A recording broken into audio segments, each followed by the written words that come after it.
Hi, welcome to Audiobook Academy. This is a self-paced audiobook. There's no need to keep an eye on things. Just pay attention. Thank you for taking the time to listen. Welcome to this video series on how to bring more joy into your life. Each one will be about a different topic that you may do on a daily basis and continue to do to make your life more pleasurable. Actually, this course is about a lot more than that. Anything frivolous, such as having a good time. It is, in my opinion, the most significant topic. Why would you do anything if you thought about it? If it doesn't bring you joy? Why would you want to start a business, or try to make more money? Or start a family, or be more forceful, or enhance your time management skills? If none of these things make you happy, what will? As a result, happiness is the goal. So, why am I putting together a curriculum about happiness? So, time management is the subject I started studying. Time management leads to both of these outcomes. Project management with a single goal in one hand and joy in the other. Your life is merely a matter of time. As a result, the most crucial factor is time. And perhaps the best use of time is whatever makes you happy. Both in the short term and the long run. As a result, it's my time management research that has prompted me to research and consider happiness. There are numerous books available on the subject. What does happiness entail? And many of them aren't entirely convinced. There are also numerous books on developing a positive mental attitude. However, there aren't many practical things you can do on a daily basis. That's the topic I'd want to cover in this video course. As a result, happiness is scrutinized by an engineer. To devise effective strategies for raising it to begin, I'd like to reassure you that you can do it. You can truly boost your level of happiness that you encounter on a daily basis in your life. Any one of my 50 suggestions will have an impact. You can pick as few or as many as you want to put into effect, so let's get this party started. This first happiness suggestion is a little philosophical. In truth, it's about what life is all about. But don't worry, I believe I've figured it out. And, without a doubt, how you spend your life will have an impact. The quantity of joy you experience, both in the short and long run.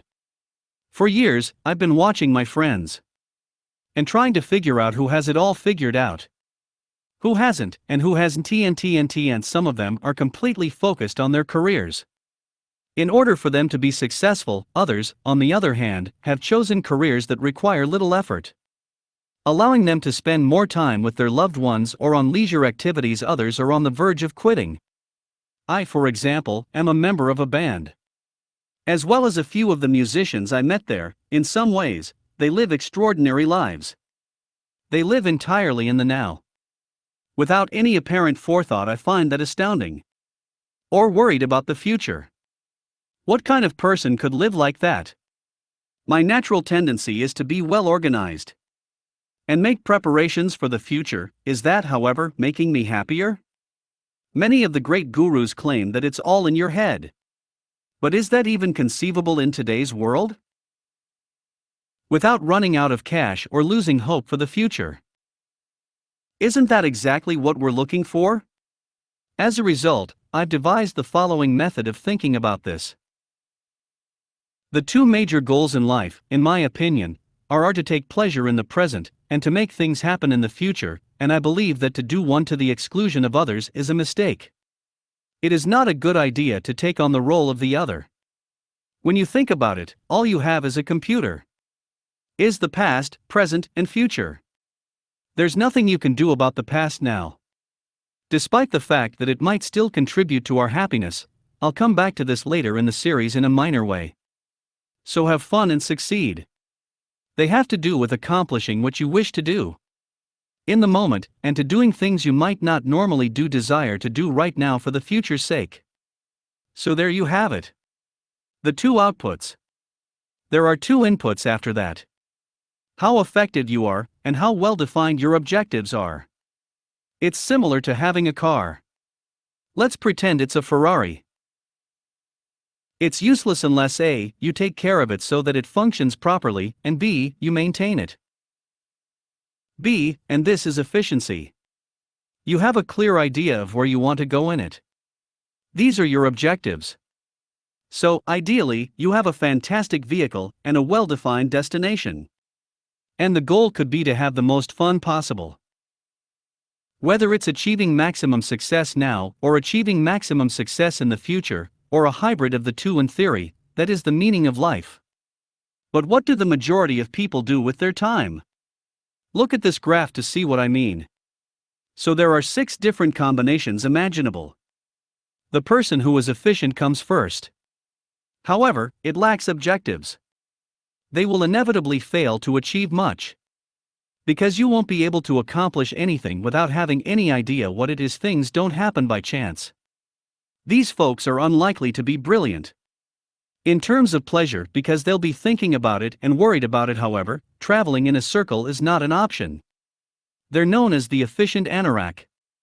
Even pleasure necessitates objectives. What are some of your favorite pastimes? What are some things you'd like to do more of? Second, there's the individual who comes so close to getting it right. They are effective and have objectives. And they accomplish a lot.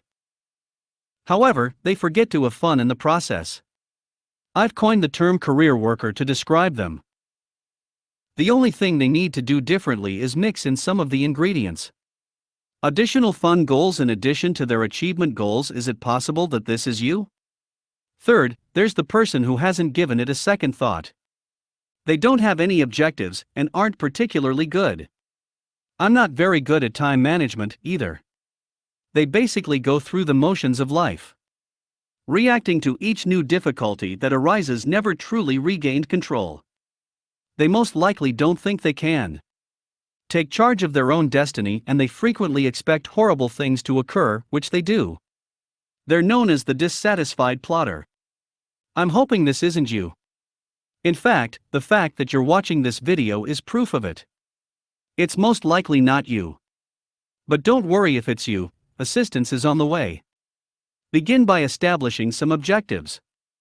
After that, improve on your time management skills, so that you can improve your ability to achieve your objectives.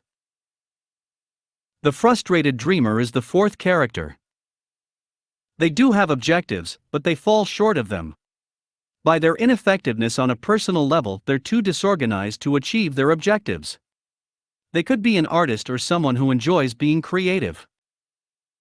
Or just someone who has been unlucky not to gain a better understanding of time management. If this describes you, there is excellent news. Is that you've completed the difficult part. Now all you have to do is finish the simple part. And learn how to manage your time. The 5th individual is the one who has no ambitions. Despite his lack of efficiency and inefficiency, he manages to have a good time. Here's where I'm thinking of my musician buddies. This one I've dubbed the hedonist. I must say that I admire their capacity to have a good time. To be present in the moment and unconcerned about the consequences. However, I believe it is not long-term viable. They might look back when they're older. And I'm kicking myself for not planning ahead a little more. At least, that's what I'm hoping. No, I'm not serious. I wish them well, yet I am concerned about their safety. I simply believe that living solely for the present is far too dangerous. That's the hedonist in any case. Finally, I'd like to recommend the last combo that you accomplish, which is the happy achiever. Set specific objectives for both the things you want to accomplish, as well as the activities you enjoy and something you'd like to do more of. Then have effective mechanisms in place to make them a reality. Then strive to strike a balance of enjoyment in the moment, as well as future success. There will be additional information regarding the specifics of this later. Further on in the story, however, this is the big picture I'd like you to attain. Maximum joy in the present as well as the future. As a result, in order to get started down this path, thing I want you to consider right now are these 3 inquiries. First and foremost, how is your current financial situation? What is the difference between fun and achievement? Number 2, Do you have certain objectives in mind? Both to achieve and to have fun? Number 3, how well organized and efficient are you? I'd want to take a short glance at this portion in this section. There are 4 frequent fallacies that people believe while contemplating happiness and what they may do to alter their outlook. The first erroneous assumption is that you can't boost your overall happiness. There's a common misconception that it's just how you are. You can't change anyone else, and you can't change yourself. Some folks are simply more content than others. And this is partially correct, but not entirely. The University of California conducted research by Sonia Lyabomirsky in which twins were compared. 50% of long-term happiness was discovered is genetically determined and so unchangeable. Another 10% comes from your surroundings and difficult to change situations. However, 40%, or roughly half of your overall happiness, remains. This is influenced by what she refers to as deliberate, what we intentionally choose to do and think are our actions. And that's what this video series is all about. The choices you make can have a significant impact to the 40% of happiness that is available. This myth is linked to the first, that there is nothing you can do regarding it, is the second fallacy, according to which you can't be content unless you're happy. You're not the only one who is unhappy. To be able to appreciate something, you must be unhappy. The positive aspects because I've got something with which to compare them. This is another one with which I disagree. I think that if you've had a particularly terrible existence, then you'll be able to enjoy the good things in life more. However, wherever you are right now, you have the ability to bring more wonderful things into your life without also having to let some negative things in. As long as you understand what it's like to be unhappy, and we all know that, then you've learned everything there is to know about it. To increase the amount of happiness in your life, this 50-50 argument just does not hold water. When you think about it, it's not at all. The third of my 4 fallacies is the following, that sum of money will bring you joy. Big lottery wins have been demonstrated to have a short-term impact. People are unable to cope with an abrupt change. They've landed in a world that isn't right for them. It's a lifestyle they haven't truly worked hard for. As a result, it frequently does not end well. But how about a little more cash? That's something we'd be able to handle. Well, I'll take care of this later. Because I believe it is deserving of its own area. However, suffice it to note that the evidence demonstrates that if you're truly impoverished and in need of food, perhaps the climate in your area is too cold. Or you're constantly concerned about your financial stability. Then money is beneficial. However, for the majority of us who are doing well, the extra cash does not improve our happiness. According to the research, this is the case. But why would this be the case? Well, that is my personal opinion. The price you must pay in order to earn more money outweighs the advantages you gain from it. But I'll go into more detail about this later. The only thing you need to know right now is that money isn't the solution. And, in an odd way, I believe that makes me happy. I agree that that would be an easy response. However, that was not a pleasant response. My fourth and final widely held misconception is that you can capture happiness if you chase it. Of course, in some ways, this entire course has been a waste of time. It's about the pursuit of happiness, but in general, we'll focus on creating the ideal environment so that it can happen, spending more time with your pals, acquiring new skills, and so on. These will be actions that you can take. This, in turn, allows happiness to occur. However, chasing it too aggressively will result in failure.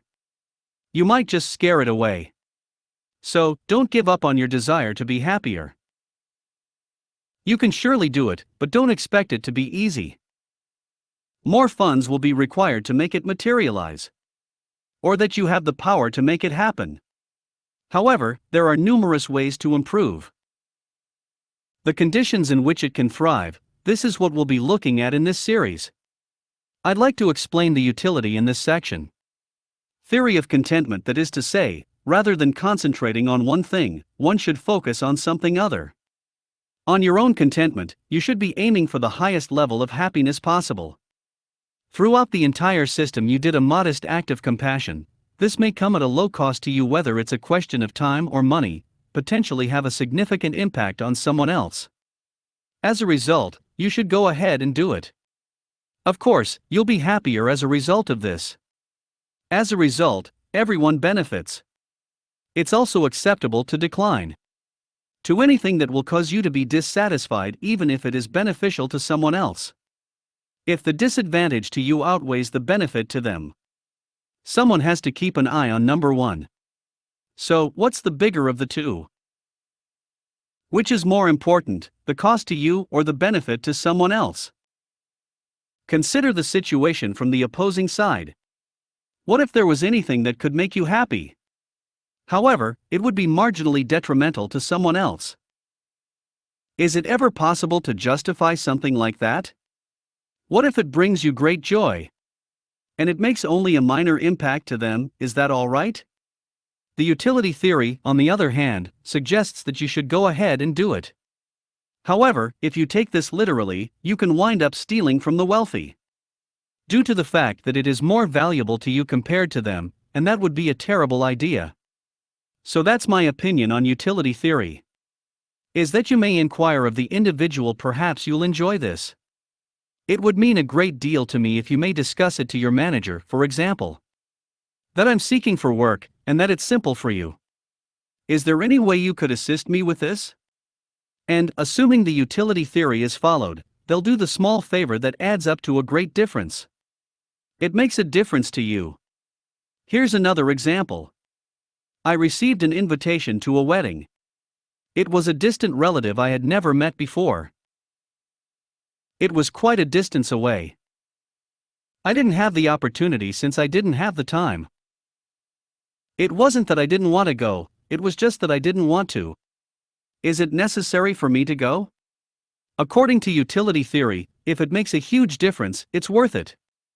If there is a difference between the bride and groom, I should go.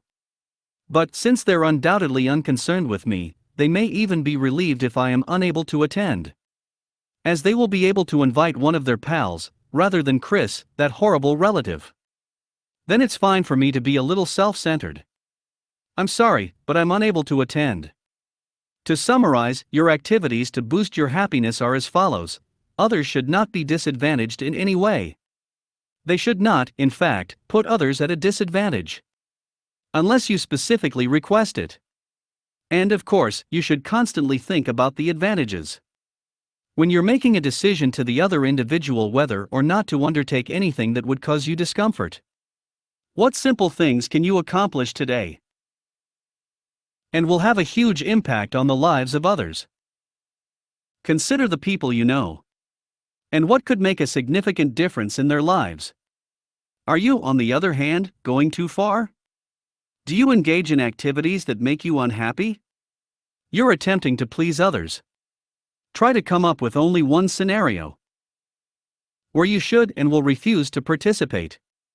While I was considering the connection between wealth and contentment, I examined the faces of my varied acquaintances. Are the wealthier people happier? What is their way of life? And what are their plans for the future? And one thing I've observed is that there's a recurring motif. Is that they generally put in a lot of effort, and I'm not having much fun with it. Certainly, there isn't a lot of free time. Or, at the moment, family time. They do, however, intend to be compensated later in life. When they sell their business, they want to make a profit. Alternatively, you may retire with a sizable pension. Is this, however, a sound strategy? Let's look at a couple of examples. One of my most prosperous friends is employed by a merchant bank. He makes a lot of money and lives in a big house. There are 11 toilets and various rooms in this building. There is a tennis court and a swimming pool. He even has his own forest. He does, however, have to work extremely long hours. And he isn't very fond of his work. He comes home late every night, weary. He doesn't see his children at all. He also doesn't see his wife too often. But he believes it will be worthwhile. He's going to retire early because of this. And he'll have a fantastic retirement. Will it, however, succeed? What is he going to do? After all these years, he's lost how to have fun. Of putting in so much effort and, because he doesn't visit his family too often, while having very no vacation time, for a few years, he's paid a high price. Of a previous retirement if he ever gets around to retiring, that is. He's postponing his retirement for the time being. Since he is still the father of one child at a prestigious institution, once you've become addicted, there's always a cause. On increased spending, and I believe he will continue to work. Because the money is good, I'd like to work at least part-time. Of course, if he does decide to retire early, he could pass out and die the next day. Sorry, I just remembered the title of this video. It's meant to be all about joy. And it's all starting to get a little sad. However, this is actually good news. Because I'm claiming that retirement isn't the answer. You are not obligated to do something you despise. Must work 70 hours a week so that you can be happy later. It's preferable to let go of your financial fixation and do the work you want to do. But what about the guy who succeeds in accumulating wealth and then sell their own company for millions of dollars? That is, without a doubt, the dream. So, I'll speak a few words about it. Based on the experience of my second acquaintance, who did sell his business. And he now has a couple $1 million in his bank account. He did, however, break up with his wife in the process of establishing his business and working long hours with a lot of tension and so on. We were having a curry shortly after the sale. Can I just mention that I still had to pay my share of it? And he was stumped as to what he should do next. And I declared that if it were up to me, I would explore the globe, travel to a variety of destinations, and have a great time. That's precisely what he did. He irritated me by sending me postcards of himself on beaches, with lovely ladies and so on. Guess what he's doing now that he's back? Yes, he started a new business. He's back to his old self, and he's putting in a lot of effort. He, on the other hand, seemed to enjoy it. He claimed that he had grown tired of being on vacation all of the time. There was no mental challenge in this situation. I'm sorry, but I have to say something right now. I adore the notion of a long vacation in the sun. However, I've discovered that after a week or two, I'm eager to return home. To drizzly old England and my stinky dog. So I get what he's saying. You'd become bored if you had to travel indefinitely. And, after a while, vacationing, so, what do I take out from this? Is that something you're doing for your merchant bank? Or starting your own business should be the most enjoyable part? If you're doing something you don't like, stop doing it. Simply to get the money at the end of the day, then there's a chance you'll never make it. Even if you succeed, you will become bored. You must take pleasure in the process. It's worth it to pay a modest price for success. In fact, it's probably necessary. However, success comes at a high cost. Is too dangerous and irresponsible. So, what are your options as a result of this? So, let rid of money as a long-term objective first. Make certain you can afford to pay the rent. And, without a doubt, save for a pension.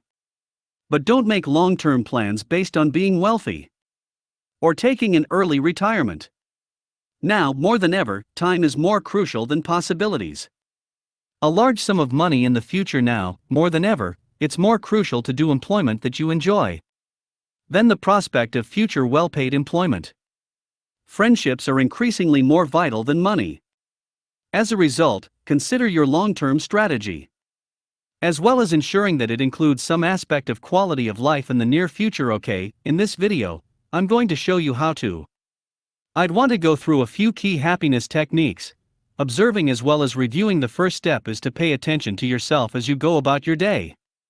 Maybe keep a journal in a small notebook to discover what brings you joy.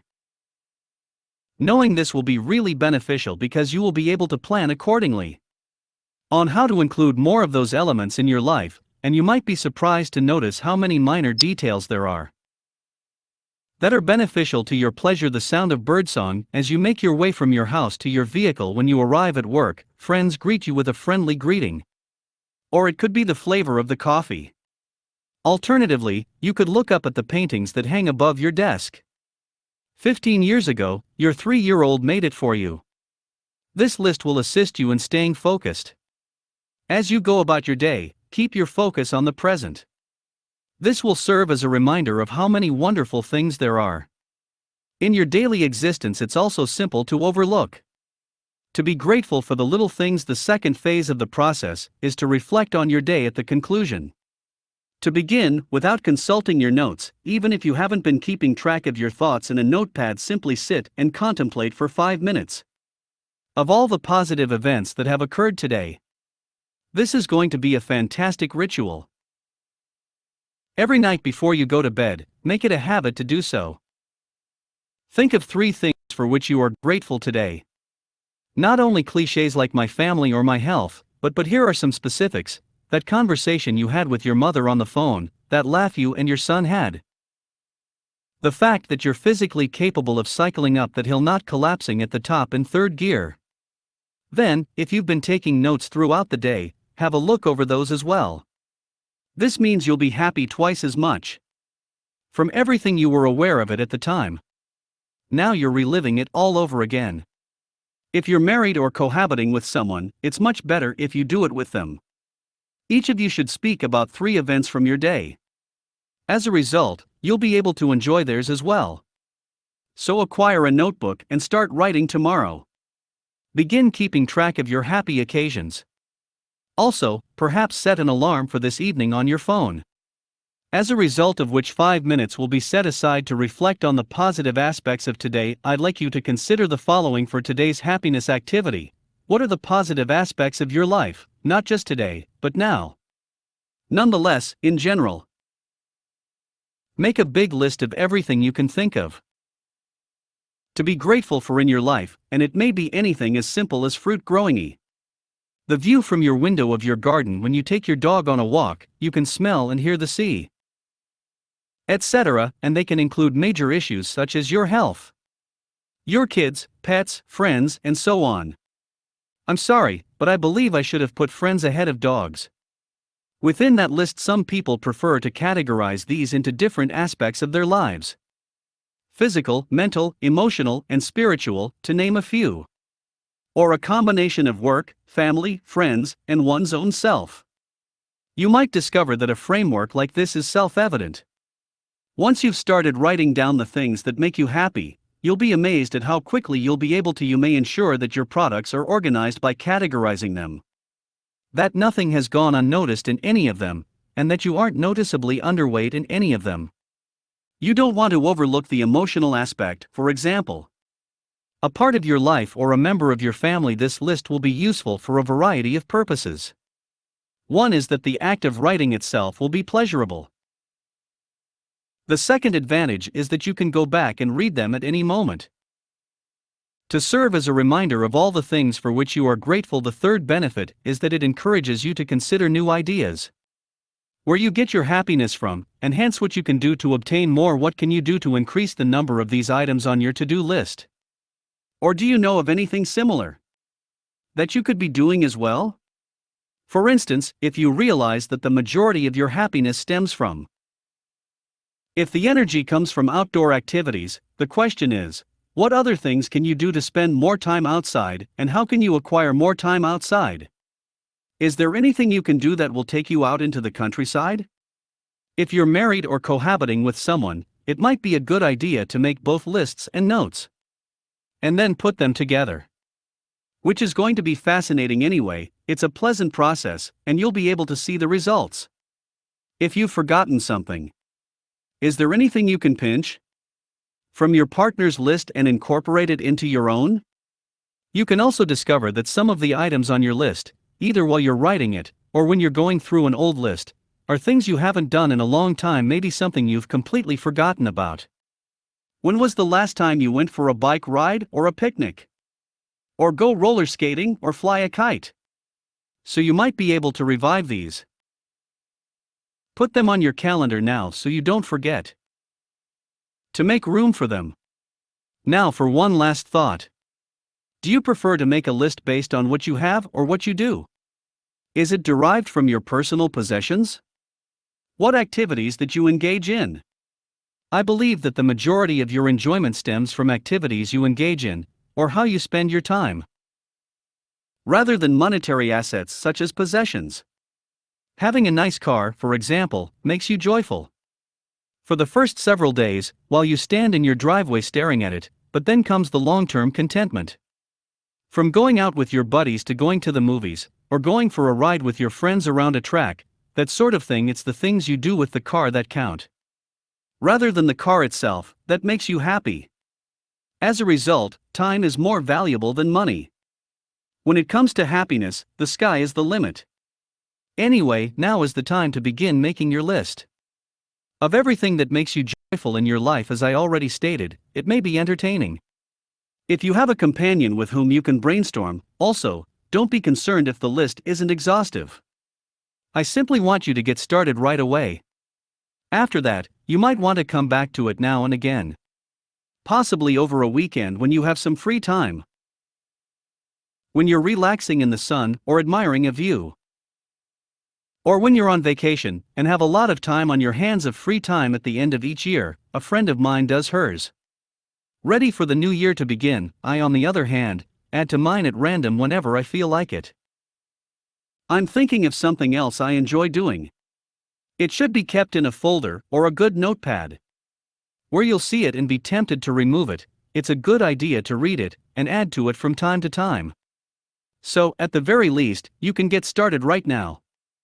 A great notebook in which to keep your list. So, let's get started. A feeling is a significant component to happiness. Of progressing toward a worthy objective, I'd like to be one of those folks who constructs things, not just for the finished house, but for their own house, but for that wonderful sensation I had while working on the project. When the construction of your home progresses, just consider how wonderful it would be to be a part of it. A member of a climbing expedition ready to scale Mt. Everest, save for the fact that I'd be afraid to death, but the feeling of being part of something big is the most wonderful sensation, and in our own ordinary ways that is something we can all do.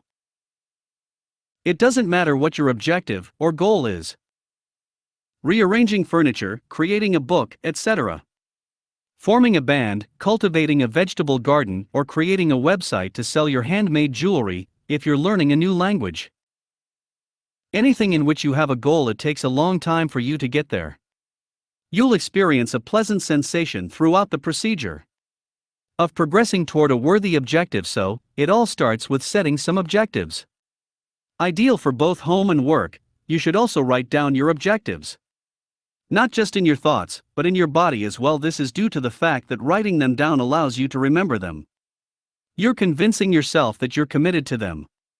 After that, you'll have something to aim for, and you'll feel a sense of accomplishment.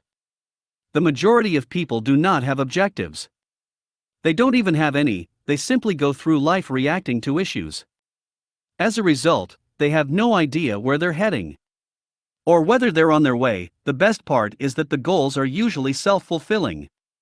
This is due to two factors. The first is what I refer to as the Satnav Effect. Every day, we make a slew of minor decisions without even realizing it. And if you've pre-programmed a destination, you'll make the best decisions if you tap into your subconscious to point you in the right direction. As a result, you will arrive.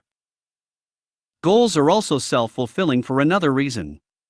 Is having a defined set of objectives that excite you will result in a significant increase in your self-discipline as well as your aggressiveness. If you don't have self-discipline, why bother? Is there something to strive for? But once you've done it, nothing and no one can stop you, will be permitted to obstruct your progress. As a result, you're far more likely to accomplish anything worthwhile. So, in a moment, I'd like you to spend a few minutes with me. I'm making plans for some major stuff that you wish to accomplish. Think it will be satisfying to work towards perhaps a combination of home and work. Some are smaller, while others are larger, so that you can have a sense of accomplishment on smaller projects, such as redecorating a room. You enjoy the feeling of working on a big project for the longer-term goals, such as producing a book or studying a foreign language. So, right now, I'd like you to construct a list of these. To demonstrate commitment, they must be written down. This list will not only make you happier, but it will also make you healthier. Because you'll be able to accomplish more, it will, however, make you happier. As you strive to reach that goal, as a result, please begin making your list right now. Probably under the headings Home and Work, both big and tiny. A simple method to boost your overall happiness is to simply get rid of the things that bring you down. This could imply removing so-called pals. Folks who irritate or depress you, or the person who is continuously letting you down. Perhaps you sympathize with them. When you can't bear the thought of telling them, or you continue to give them another chance. But wait, it's your life, and they're ruining it. So just toss them out discreetly, don't invite them, you'll be too preoccupied to see them. Getting rid of items can also refer to situations. Teams or clubs that you no longer want to be a part of. Perhaps you've outgrown them, or become bored with them. Or the population has shifted, and they're becoming a chore for you. Perhaps you've promised to assist in their management. Now you're wishing you hadn't. Perhaps it's time to put your foot down and tell them to look for someone else. But what if they are unable to locate anyone else? They'll just have to do it. They will, of course. And don't feel bad about it, you've done your part. Besides, it's your life. Maybe it's a little selfish of you to leave now. However, it's possible that they're egotistical, placing pressure on you to stay and assist them in running the business. And I believe there is a distinction between being selfish and being self-centered. As well as taking care of oneself, I believe that being selfish indicates that you are harming others. You're losing more than you're gaining. And in this case, while leaving an activity, it's unlikely to cost them a lot of money. They'll have someone else in place in no time. Most likely, someone better. And they'll have completely forgotten about you. They'll be okay, and you'll have more time on your hands. On a new project that will bring you joy. Now that I'm at work, I'm getting rid of the bad. This could refer to either suppliers or customers. There has to be a better supplier out there.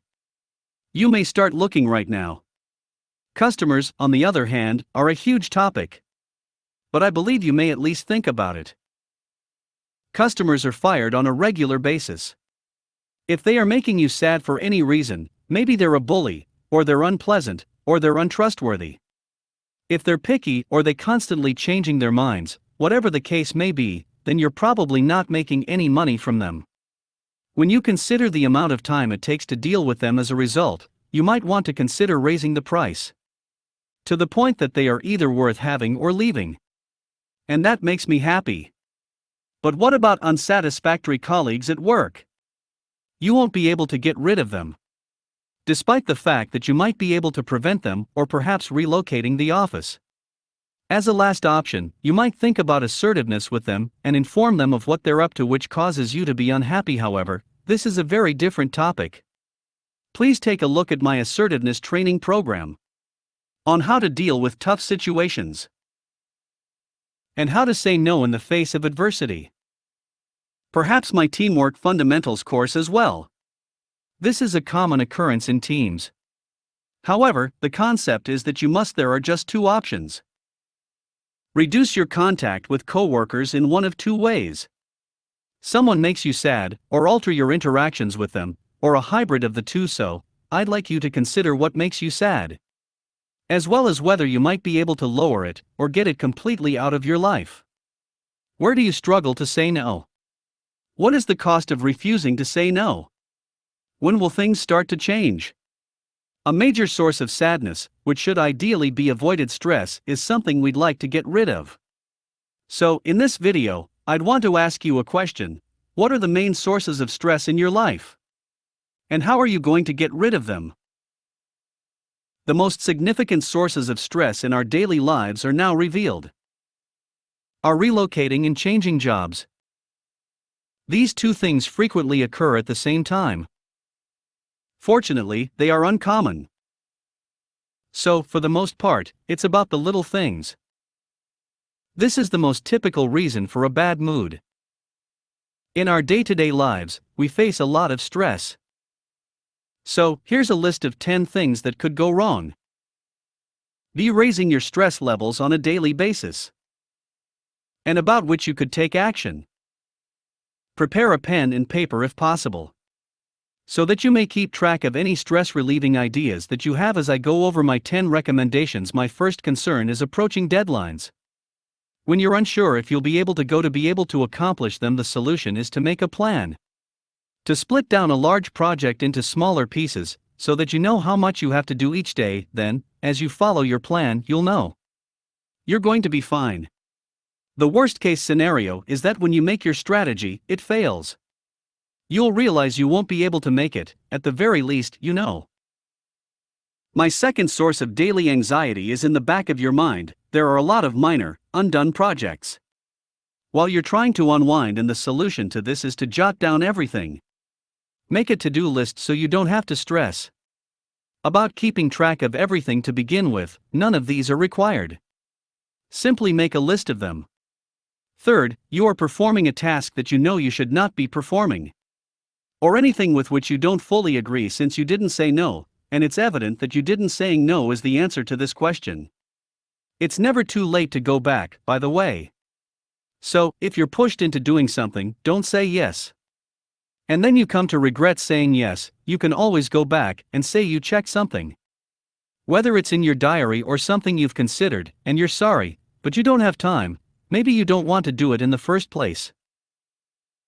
The fourth skill is multitasking, which is performing multiple tasks at the same time.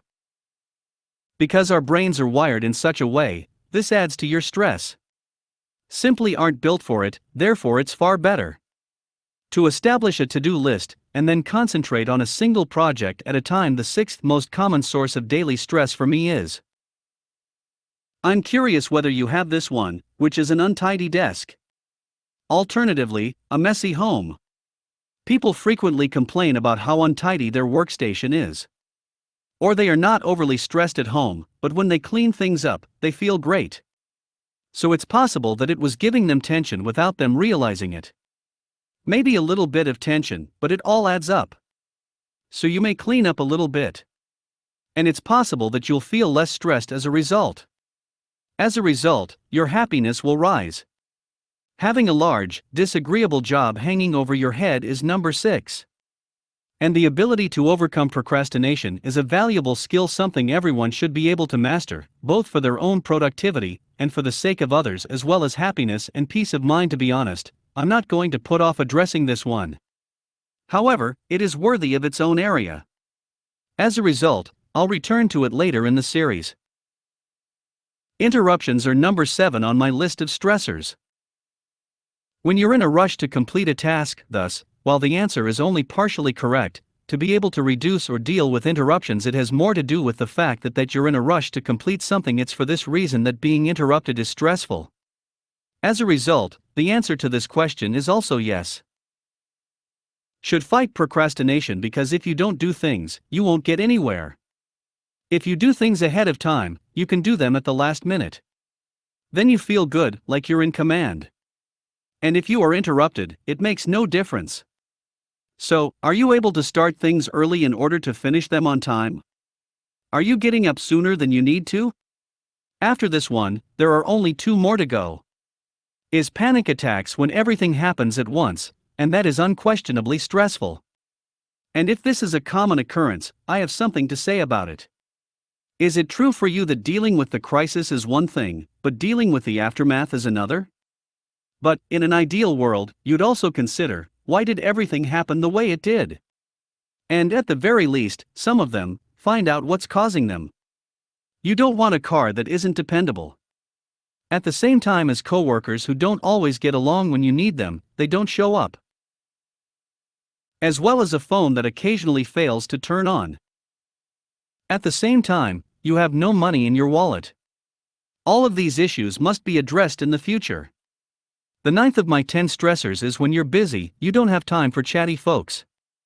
When they simply don't grasp it, it is undeniably stressful. You just want to scream, "Get out of here." Of course, the answer isn't quite that, but it's close. The solution is to assert yourself quietly and say, "I'd like to learn more about your cat, Dave. But I'm in the middle of a large project right now.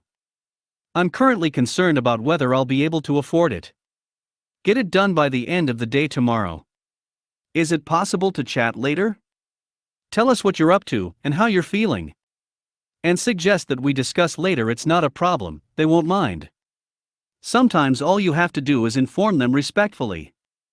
Finally, I'll discuss my 10th source of daily stress. Is being late and having no control over the situation. Oh, how I despise this one. When I'm stuck in traffic, it truly bothers me. As well as being late, or the inexplicable printer clogs. Just when I needed it the most. Isn't it as if they can sense my anxiety? That's what they're always playing up. Allowing is, of course, the answer to this one. There will be more time for travel, printing, and everything else. Allow for a buffer so you don't feel rushed. So I just went over a lot of ground there. And I believe the best way to make some of it happen is to consider which of the aforementioned adds value. Perhaps simply watch the video to relieve your stress a second time, taking notes, and finally, take the steps I've recommended. Get rid of the tension in your life on a daily basis. Allow your inherent joy to shine through.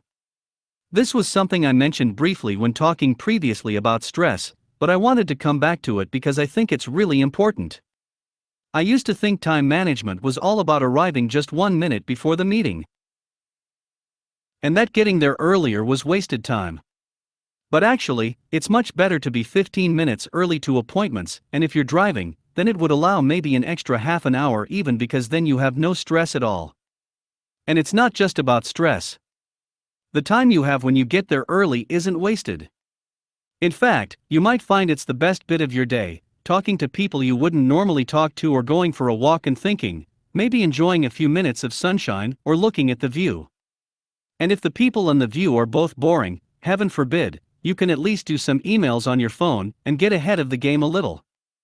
So arriving early gives you a great feeling of control, almost peace in your life, and it took me years to realize this.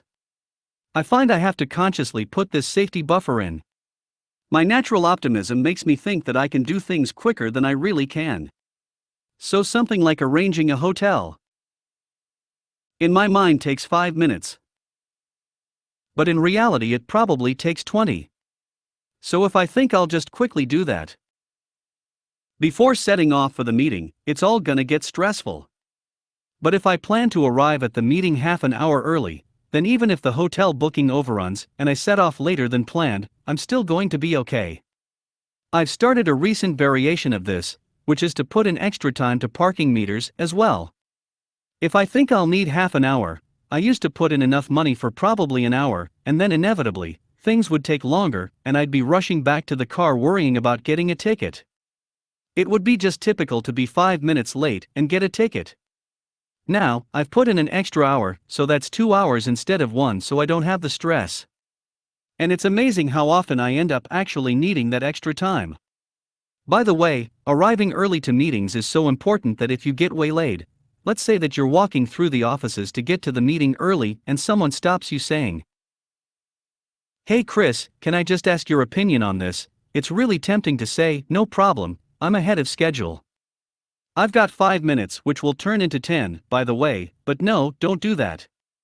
Remember that if you hadn't happened to be passing, they wouldn't have had this conversation with you. So it's not really that vital. So you should say to them, "Sorry, Dave, I'm just on my way to a meeting, but can I call you in the afternoon and we can talk about it then?" Keep that time buffer. You must get to the meeting early, not exactly on time.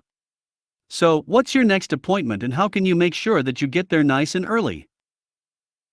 This next video is about negative emotions, and it's really important. Your happiness is already there, like the sun shining, but the problem is that every now and then, it's obscured by clouds, and these clouds are your negative emotions.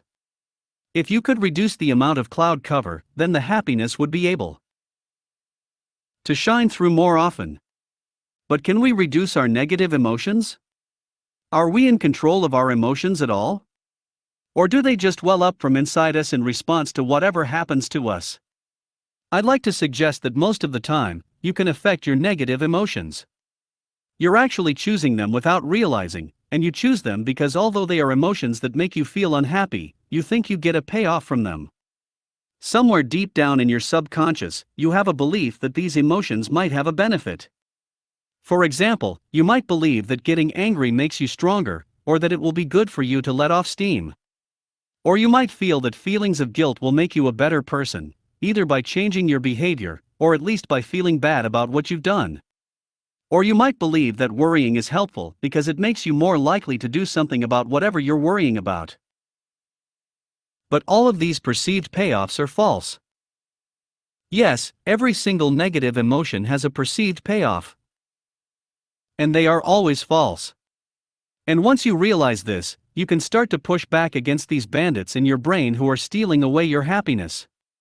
You can't get rid of them all instantly, but you can start to limit them. Maybe give them 20 seconds of wallowing in anger or guilt or worry, but then tell them that that's all they're gonna get, and then out they go. So just taking those 3 negative emotions I mentioned earlier, I think you can already see that anger doesn't really make you stronger. If anything, it makes you make mistakes and do things you'll regret. And guilt just gives you permission to keep on doing bad things instead of changing. In fact, I'll come back to guilt in a separate video later because it's such a big one. And worrying is a substitute for taking action. It just allows you to fail and say, but at least I did worry about it. Get rid of worrying by taking action instead, and then you'll feel much happier. So what is your commonest negative emotion? Why are you choosing it? What is the payoff that you get from it, or that you think you get from it? And now, how about choosing not to give it house room? That's your challenge for today. In this video, I want to talk to you about taking responsibility.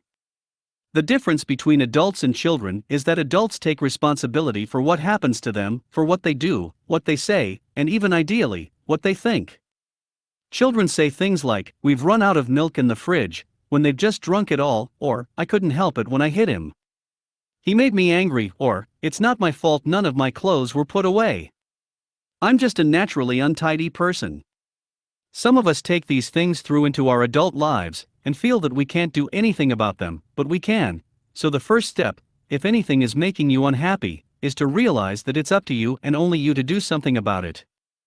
If someone is really annoying you, rather than thinking, "He really annoys me," reword it as "I am getting annoyed by him," or even, "I'm allowing myself to get annoyed by him." This is only a small difference, but you can see that already it's giving you the power to choose a different reaction. In fact, you've got a couple of choices right away. To choose not to get annoyed, or to calmly ask him to behave differently, but either way, you are responsible for changing the dynamic of the situation, and you can.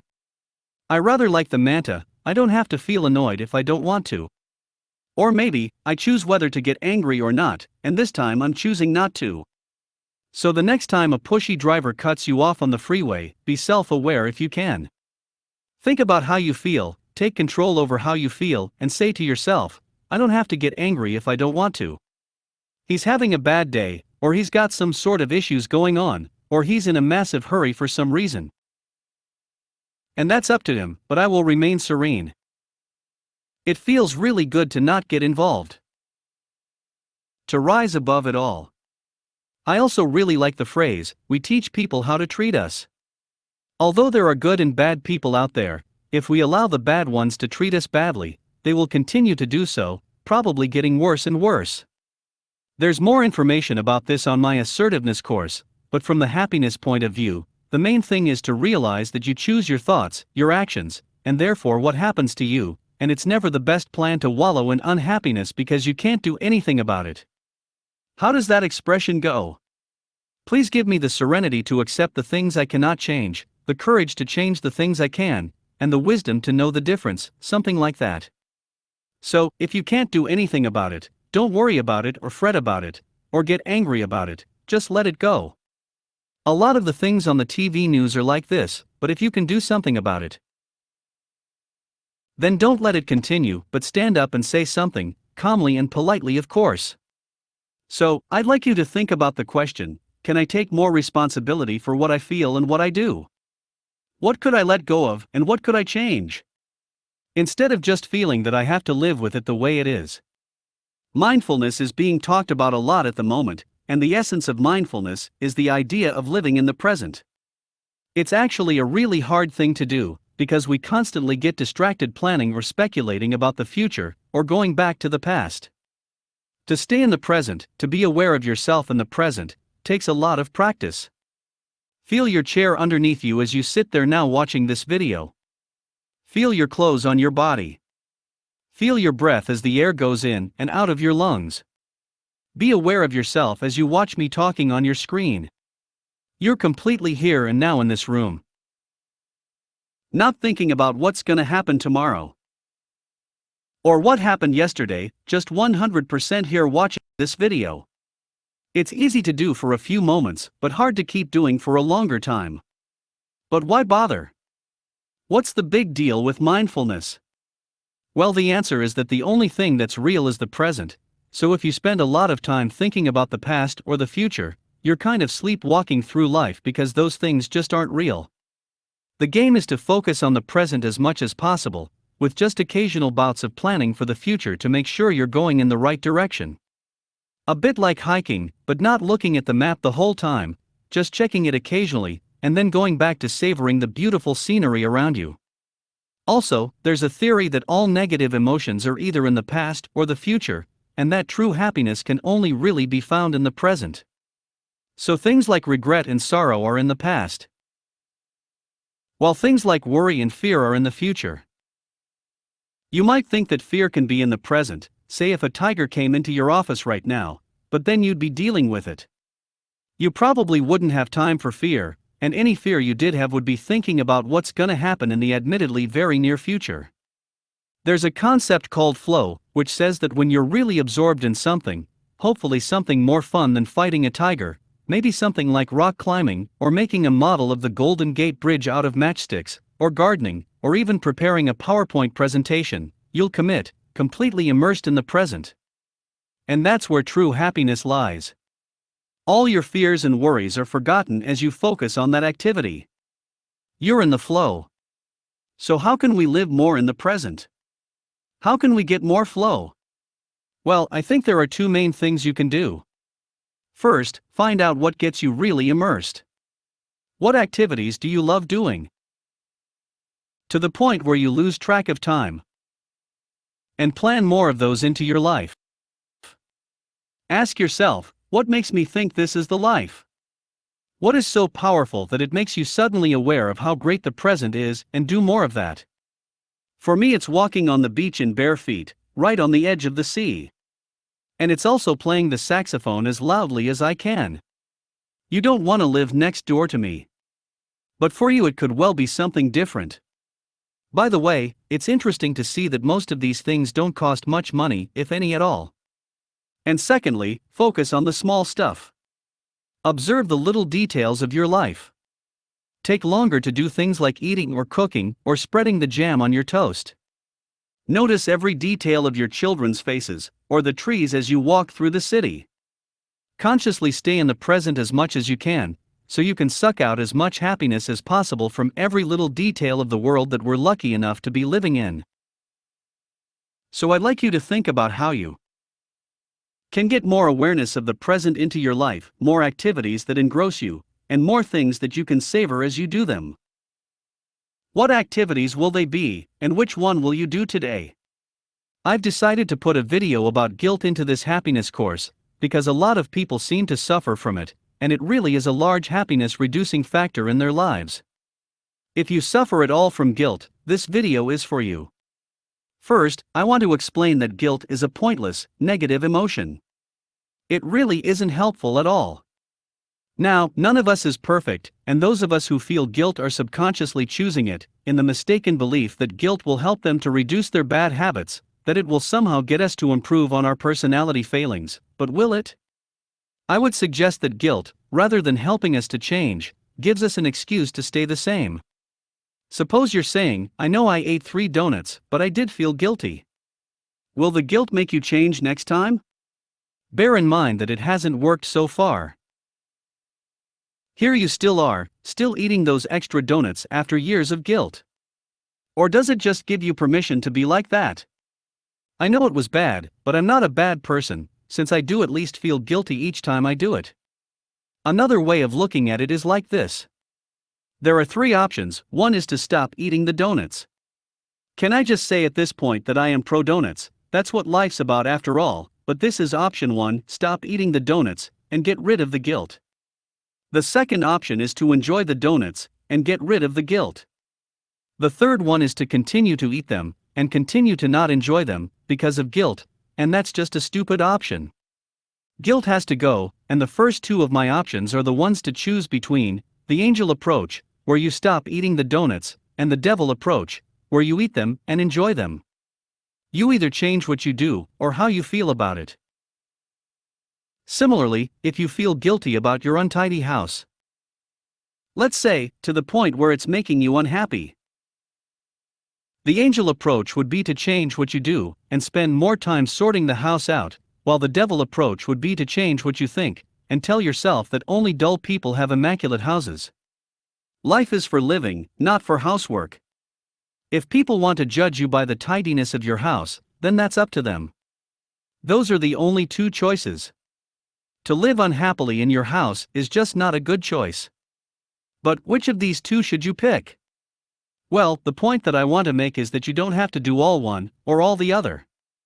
You don't have to be an angel all the time, thank goodness, or a devil all the time, fortunately for the rest of the world.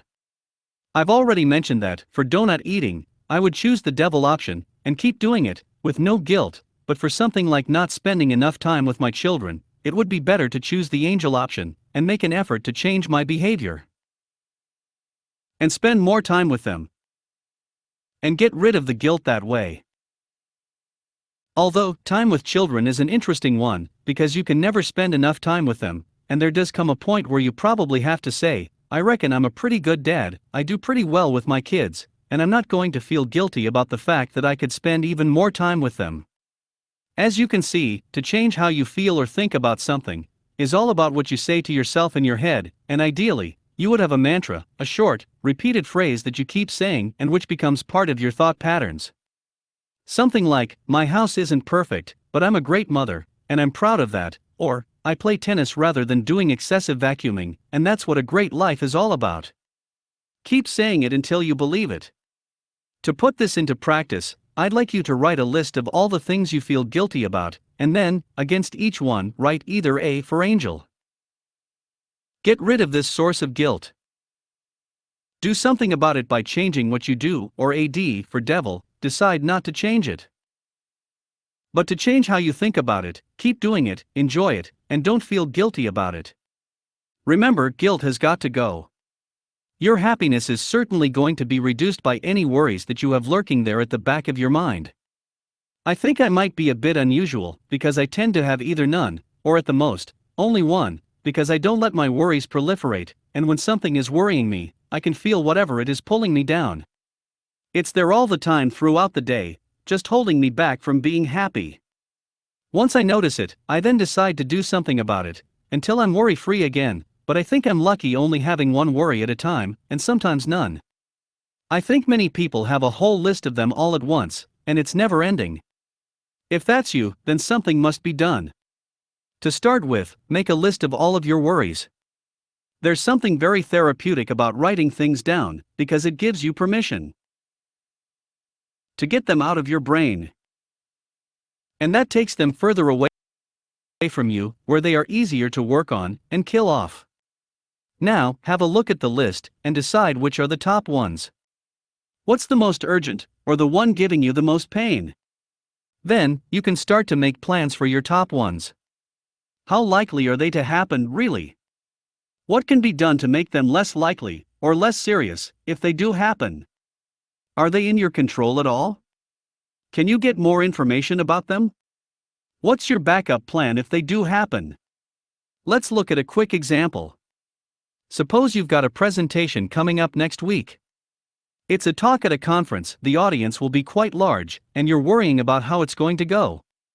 What can you do? Well, action cures fear, so you can prepare as much as you can. You can find out as much as possible about the audience, you can have some run-throughs to check it's all okay, and maybe get some feedback from people who will tell you it's fine. You can also start a mantra of saying to yourself, "I'm really looking forward to my talk, it's going to be great."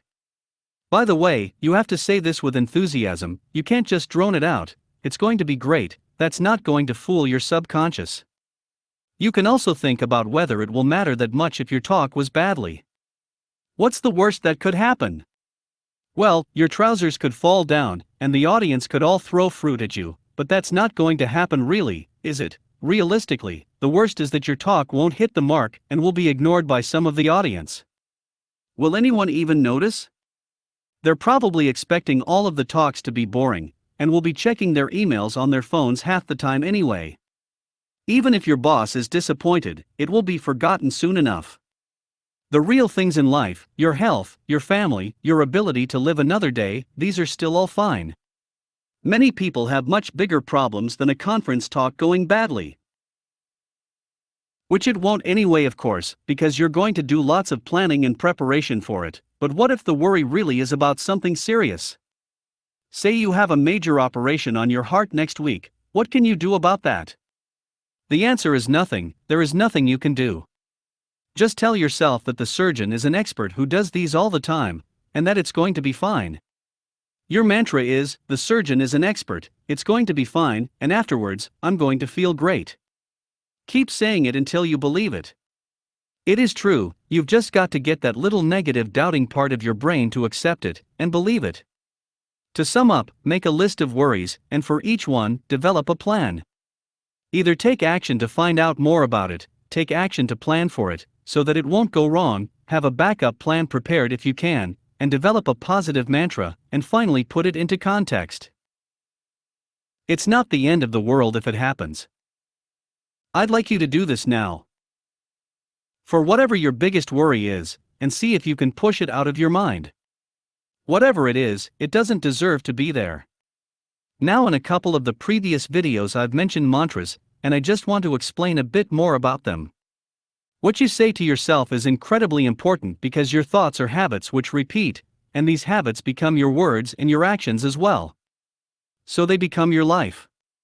How you think determines your life, and you can choose how you think, particularly if you repeat phrases to yourself, they become ingrained. So a mantra is a positive statement that you repeat to yourself using exactly the same words every time until you become so bored with it that it has become drilled into your subconscious. If you think about it, the idea of saying something to yourself is rather odd. Who is saying it to who? Are there two people in there? Well, yes, in a way there are. There's the conscious brain, which is the part doing the talking, in the subconscious brain, which only listens. But it's the subconscious brain which generates your emotions, and most of your actions. So it's very important to fill it with good, positive, confident, optimistic statements from your conscious brain. If you say, "Things always seem to go wrong for me," or "I know I'll screw it up at the key moment. That's what I always do." Then you will. But if you say to yourself, "I can do this. I will do this," or "I've practiced and I'm ready. It's gonna be fine," whatever exact words you feel comfortable with, then you will be fine. Your subconscious has everything it needs. It just also needs permission to perform at its best. And happiness really is a state of mind. And your attitude has a huge effect on this, much more than your physical or financial situation, for example. I've seen people in India sitting by the side of the road with just a ramshackle tent behind them where they live, laughing and smiling and playing cards in the dust. Wearing only rags, and I'm going past in a posh, white taxi. All bitter and twisted because there's a scratch on my new iPhone, or I can't get a signal, or the data charges are extortionate. I mean, a whole $1 to download my emails. Another example of state of mind. I just watched a really interesting film about backing singers, and some of them were really bitter about the fact that they were better singers than the main act, and that they'd never been successful as solo artists themselves, while others who are really pleased that they could earn a living doing what they love, and could get to sing with people like Stevie Wonder and Bruce Springsteen. I like to think that if I got to play the sax with Bruce, just let me have my dream for a minute here, I'd be in the second category, just delighted to be doing it. Not bitter that I wasn't as famous as Bruce. So it's about how you see each situation and how you see your life, generally. Are you a lucky or an unlucky person? And whilst a lot of this comes from your upbringing, you can still change it for the better. Just by what you say to yourself. By the mantras that you repeat. By the way, ideally, any mantra should be worded in the present tense and should be worded positively. So instead of I'm going to start making my house less messy, it would be better to say I have a tidy house, and it feels good. The reason for this is that your brain interprets future statements as not yet true and therefore ignores them, while present tense statements are telling it that that's how you are. I am a tidy person, not I will be. I am ready for my presentation, not I will be. And the same goes for negative statements. Your brain can't focus on being less aggressive or being less anxious. It has to be told, I am calm whatever other people do. Of course, the first few times you say it, it's not yet true, and it may feel a little odd. Your subconscious will reject it, saying, he's never said this before. He's just playing games with me. I'll ignore this. But each time you repeat it, your subconscious starts to think, he's been saying this quite a lot. Maybe something's changed. And then eventually, it's yes, calm under pressure.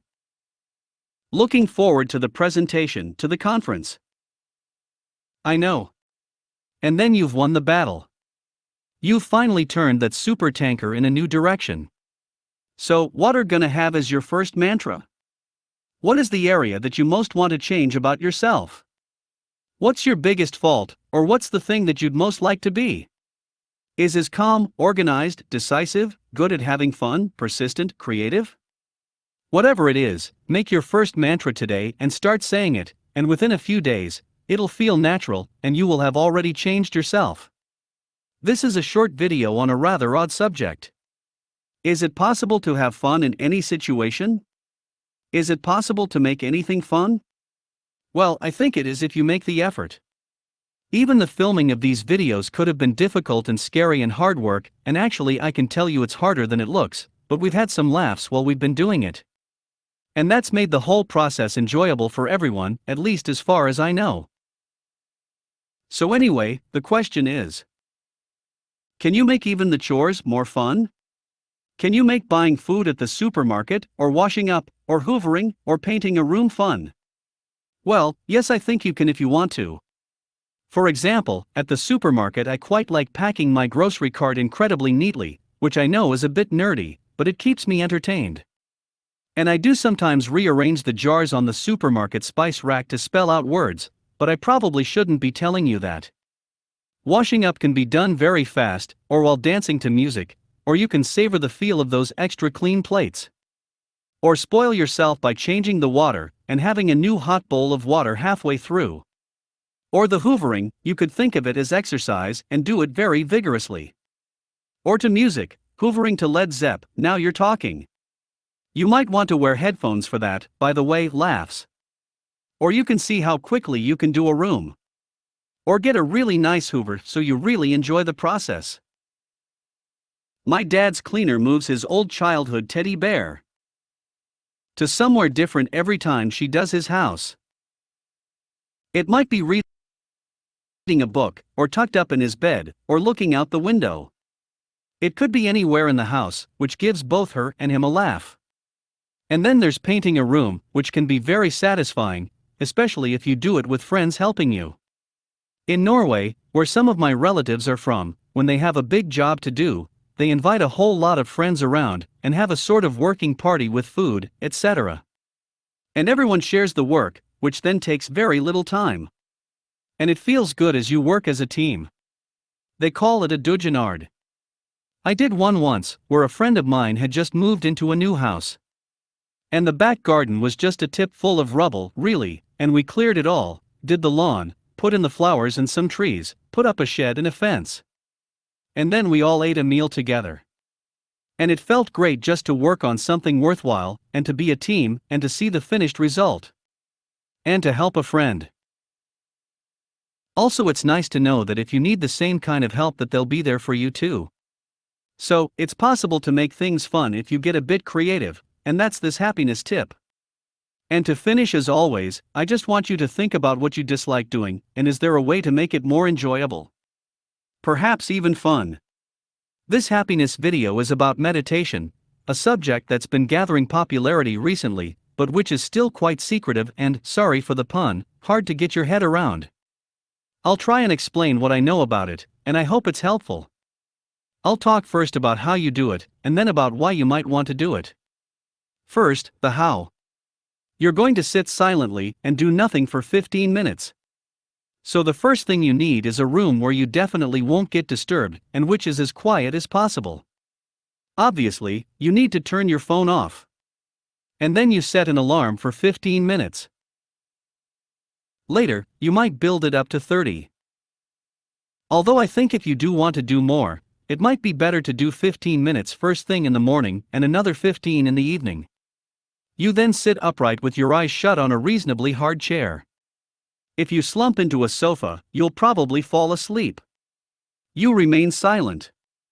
And for the first few minutes, you'll have all sorts of thoughts fizzing around in your brain, including "this is really boring, I'll never manage to do this for 15 whole minutes."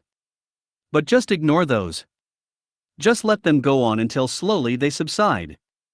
If you're disturbed by sounds, for example, a motorbike going past your window, don't think, "Damn, he's just ruined the whole thing, I'll have to start again now," but instead just observe and think, "A motorbike going past." As the voices subside, you'll hear your alarm go off. Wow, suddenly the time has gone. But you weren't asleep. The 15 minutes has whizzed by without you noticing, and your brain has been in neutral. That's what it should feel like if you're doing it right. Some people find it hard to think about nothing. To just ignore all the thoughts, and they use a mantra, a repeated word or phrase to push out all other thoughts. Some schools of meditation teach you a particular mantra, or set one up just for you. Personally, I would suggest just trying it with no mantra, or using a word that you like, for example, calm. And just slowly say it in your head over and over again until you go under, and then suddenly the 15 minutes will be up. So, why would you do this? Why go to all these lengths to let 15 minutes slip by without you noticing? Surely that's just a waste of 15 minutes? Well, if you ask about the benefits, most people who do it will be a bit cagey and say it's different for each person, or it'll do whatever you want it to do, or some vague waffle like you'll be more grounded, which, as an engineer, makes no sense to me. But what I would say is that I've been trying it, and I have noticed some benefits, for me anyway, although you might be different. But this is what I have found. I find that just after I've done it, I have a surge of creativity, my brain is definitely working faster and better, a bit like your computer just after you've rebooted it. And maybe that's almost exactly what meditation is doing. I think it gives me more physical energy as well as mental energy too. I also find that I have better control over my thoughts. Instead of a kangaroo loose in my head saying things like, "Oh no, a queue, I hate queuing, I always get impatient, and there's nothing I can do, look. I'm getting impatient already." I now find that I'm able to control the kangaroo, and I'm better at thinking, "It's a queue, but I'm not going to get impatient, because I am in control." It's as if I've added another layer above my normal brain, above the kangaroo. When you think about self-control, you can control yourself to an extent, but who is controlling the controller? And it's me now. Does that sound odd? Probably. But I hope you can sort of see what I mean.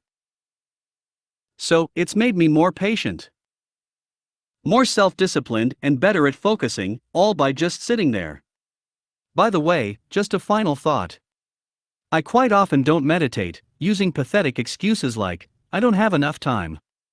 And someone told me that the reason we decide not to meditate is that our conscious brain that makes our decisions, the kangaroo, if you like, it knows that meditation will tame it and control it.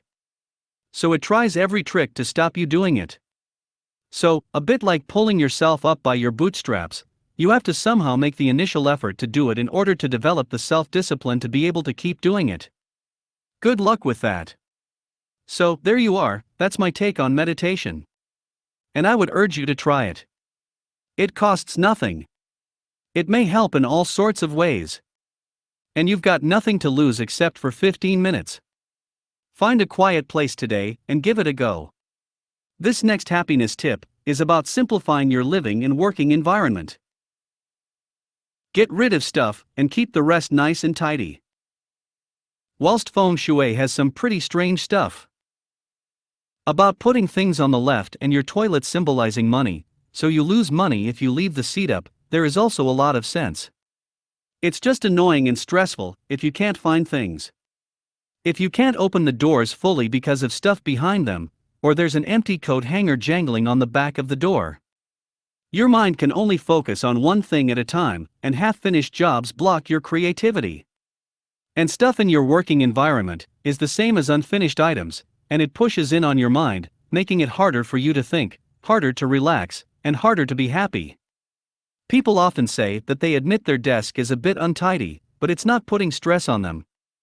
But it is, and the proof of this is that when you tidy it up, you feel good, don't you? The reason why a cluttered desk puts stress on you is that it's visually distracting, so as you try to work, your eye is constantly being led away to all that stuff around you. And then you start worrying about when you'll get around to all that stuff, and worrying what's in the bottom of that pile of papers. Is there something that's becoming urgent, and that you've forgotten about? Plus, there's the small matter of wasting time, and having frustration when you can't find things. It would be better to make a list of all the half-finished things on your desk, and then put all the papers away. You won't forget about any of the jobs, because they're all on your list. And also, it's much easier to decide on the best order to do them by looking at the list, than by looking at the pile of stuff. So the first step towards having a working or living environment that allows you to feel relaxed is to declutter it. There are lots of books on this, and some nice techniques like this one.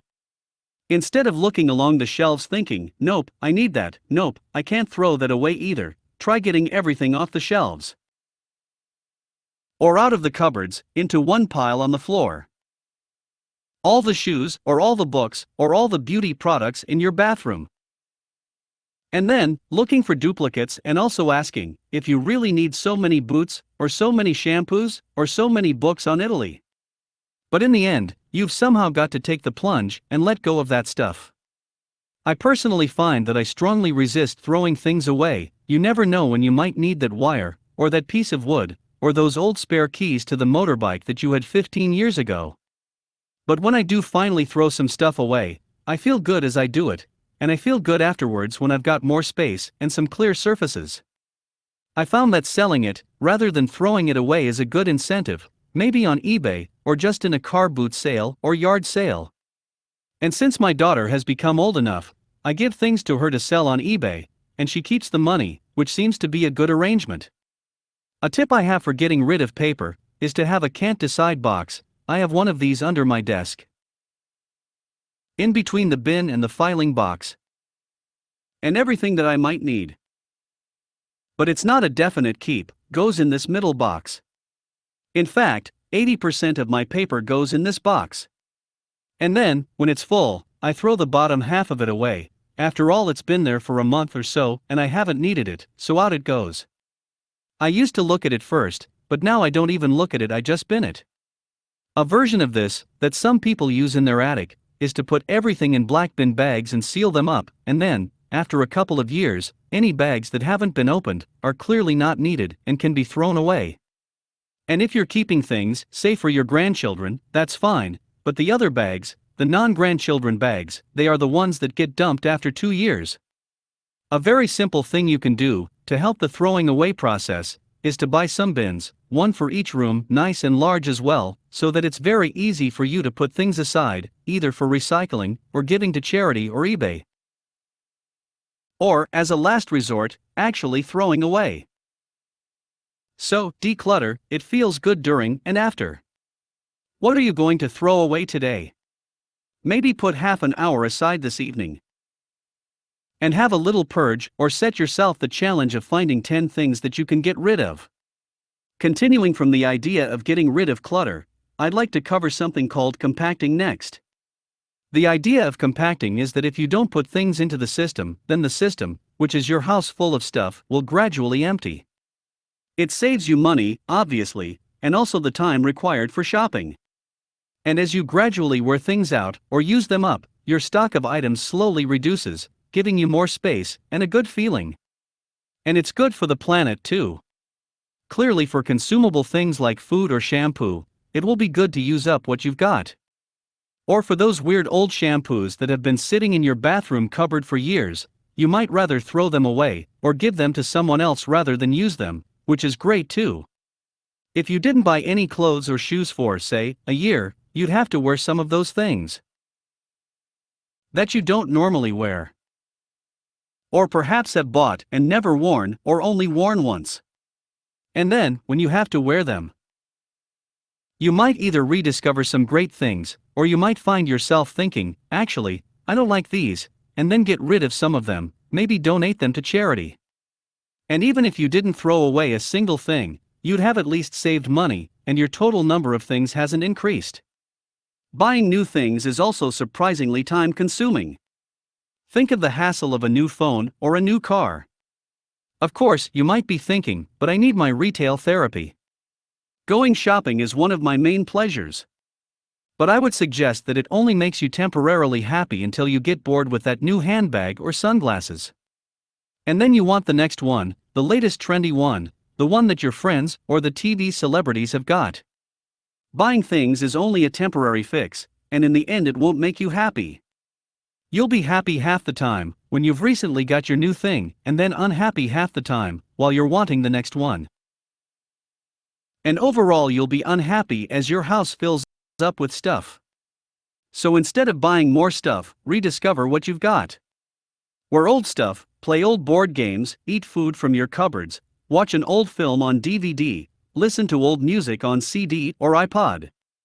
And think about what you'll use the extra money on. Maybe save it towards something big like moving house. Or put it towards your security, a better pension, health insurance, or paying off your mortgage. These things really will make you happier. So your next happiness challenge is to try compacting. Maybe just for a short time, no shopping at all for 2 weeks or a month. Perishables like milk and toilet paper are allowed, by the way. Or maybe try it for just one product type. No new shoes for a month. No new handbags or jewelry for 6 months. Or no new beauty products until all the ones in the bathroom are all gone. So I'd like you to try compacting of some sort. And for you, what's it going to be? Now this next happiness tip is going to be a fun one to do. It's to be more childlike, to do more childish things. And this is because fun, which is a significant part of happiness, along with peace of mind, which I'll cover elsewhere. Fun comes from your inner child. Eric Berne came up with a theory called transactional analysis back in the 1970s. And it said that our brains have a parent part, an adult part, and a child part. And it's the child part which is responsible for courage, creativity, and fun. Some people grow up while still retaining a large child component. In fact, if your child component is too large, you might have a lot of fun, but run out of money, or even end up in prison as you do lots of silly things like ignoring rules, getting into fights, maybe even drugs, and generally not planning for the future. But if you let your adult take over too much, you'll end up being very sensible with lots of planning ahead and organization. But you might not be very good at having fun. So there's this trade-off between the present and the future. And children have a brilliant ability to live in the present. So in this section of the course, I want you to think about whether you get enough child time. Are you in child mode at least once a day? Has the world slowly worn away your inner child, making you end up too sensible? Here are some child activities that you could think about doing. If just one of them is something that you like doing, or gives you an idea of something similar that you could do, then try and get more of that back into your life, and it'll give you some instant happiness. Maybe throwing frisbees or playing with a dog, chasing a dog around or throwing a stick to it. Perhaps a water pistol fight or throwing pebbles at a tin can. Or a backyard game of badminton or soccer. Or even make up a game. Or maybe kicking through the piles of leaves. Or just dancing or watching some ridiculously childish film. Like Airplane or Monty Python. Or Anchorman with Ron Burgundy. Or making and throwing paper darts. Or going out wearing fancy dress. Or going mountain biking, which is a bit more grown up, but still has a feeling of child about it. Then, there are board games. Not the really clever ones like Carcassonne or Settlers of Catan, which certainly do have their place, but the more silly ones like Pictionary or that hilarious card game called Pit. Or maybe invent some new cocktails. Or do some cooking and make some bizarrely shaped naked gingerbread men. Or throw popcorn across the table into each other's mouths. Or have a pillow fight. Or how about a mountain bike pillow fight? I think you can see that the list of childish activities could be endless. So the question for you is, what are you going to do today or this coming weekend that's going to connect with your inner child and give you some instant fun? And how can you get more of this, generally, into your life? Another contributor to our happiness is time spent outside with nature. I don't know why this is. I guess it's because we're animals, and we have a past of being outside, so we still have this connection with nature. Anyway, even if it's cold out there, and you don't feel like getting any exercise, it's good for the soul, and good for your overall happiness to get some contact with nature. You probably will get some exercise as well, which can be a bad thing. Here are some ideas on how to get more nature into your life, and I'm hoping that you might decide to adopt just one of them, and make it a habit. Go for a walk. Maybe at lunchtime, around the block, or maybe walk to work if the weather is good. If you don't tend to take the train or bus because it doesn't go right from your front door to the office door, then maybe consider walking the first and last bit, and make that a feature.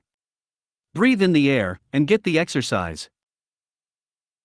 Then, maybe think about how you can get more contact with trees.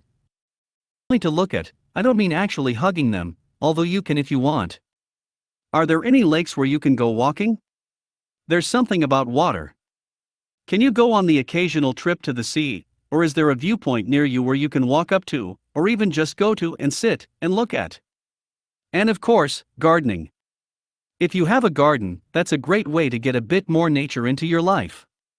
If you like horses, then they would certainly count as getting in touch with nature. Also, walking dogs. In fact, any contact with animals of any kind, pets, large or small, wild birds in your garden, or seen through binoculars, all kinds of animals and plants, and getting as much sunlight as you can. Did you know that even the brightest indoor lighting is only a fraction of the brightness of the sun, and it contains often only one frequency of light? Whereas the sun has the whole range of white light. Your brain needs to see a certain amount of real sunlight in order to feel good, hence some people suffering from SAD in the darker, winter months. Probably not here in California where in filming this, but in northern countries, like Scandinavia and Canada, SAD is quite a problem. I must say, back in England, I do miss the sunlight during our cloudy winters. I've investigated SAD lamps. For example, you can get ones that slowly wake you up in the morning, instead of the shock of an alarm clock, but they're pretty expensive, usually $100 to $200. A cheaper solution is to buy just a full spectrum bulb for $10 and put it in an ordinary lamp. I've done this, and I have it on when I'm working at my computer in the evenings. Although I can't prove it, I do think it makes me feel good, as my brain gets a little boost of summery type light most evenings. The brightness of sunlight is good for us, although, official health warning, wear sunglasses if it's really bright, and don't burn yourselves, obviously. If you have a garden, then it's great to spend a bit of time out there, pruning and planting and composting, and if legal, bonfiring. I have a machine that grinds up sticks and branches into chippings, and I do find feeding that very satisfying. I never thought I would, but I do. What if you are a busy person? When can you get this time outside? Well, as I mentioned before, lunchtime is a good moment to recharge your batteries for the afternoon, but you could also put into your diary some weekends away, doing something like a long walk or a cycle ride. I have some friends who I meet with every few months, and we go on a different walk together, always ending up at a nice village pub for lunch. It's a great way to keep in touch, as you can get a load of talking done as you walk, and then also at the pub. Finally, the stars at night count as being in touch with nature, and they can be really amazing. I'd like to set you the challenge of learning to spot 10 constellations. And then you will feel really good spotting them when you are out there. Also, there are about 4 meteor showers which happen on the same dates every year, so if you put them in your phone calendar as an annual repeating event, you can go outside at midnight, set up a comfy chair with a quilt over you, and lean back and watch the show. You'll see about 1 shooting star per minute, which isn't bad. You can sit out there with a friend and chat, and admire the heavens at the same time, and it's free as well. To sum up this section, what's your plan for spending more time outside with nature? Will it be walking or cycling, or looking at views, or the stars? Will it be a lunchtime, or weekends? Put aside some time now in your diary, and make it happen. This next happiness tip is about 2 related things, creativity, and more specifically drawing or sketching. For some reason, we humans seem to be designed to be creative. Presumably, it's to do with the search for food.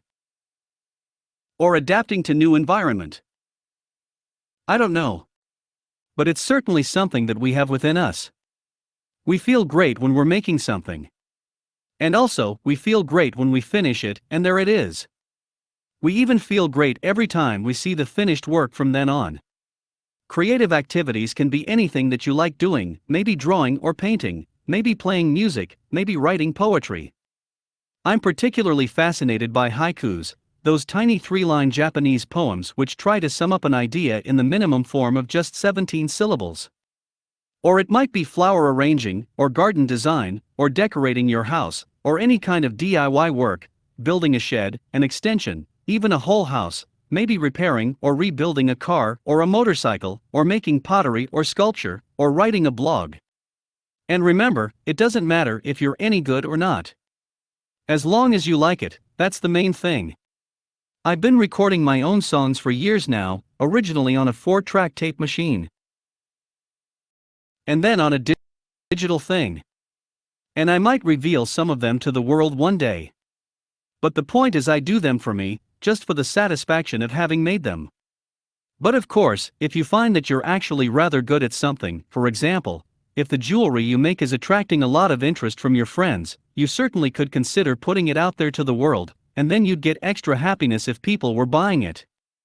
And yes, I would admit that it would be nice to think that people all over the world were driving along listening to my terrible singing, but I know that's not going to happen, and I'm fine with that.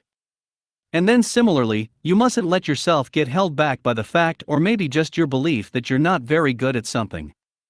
Be creative anyway. And of course, you could always get some lessons, if that will help.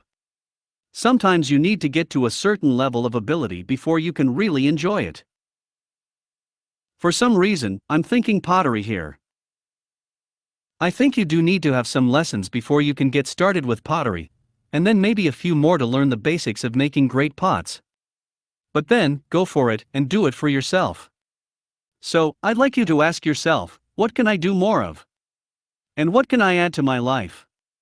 And what can I get lessons on that's creative? And additionally, as a subset of this creative thing, I'd like to mention drawing or sketching as a particular source of happiness. I know this may seem like an odd thing to pick on, but it has all 4 happiness benefits that I want to highlight briefly. First, it will help you to save every detail of a building or a view or an apple by making a detailed sketch of it. It will make you suck every last bit of beauty from it, noticing all those details of color and shape and symmetry and material in that building or that apple. You'll find that you'll remember that view of that building much better than if you just look at it. Or if you quickly photographed it and then move on.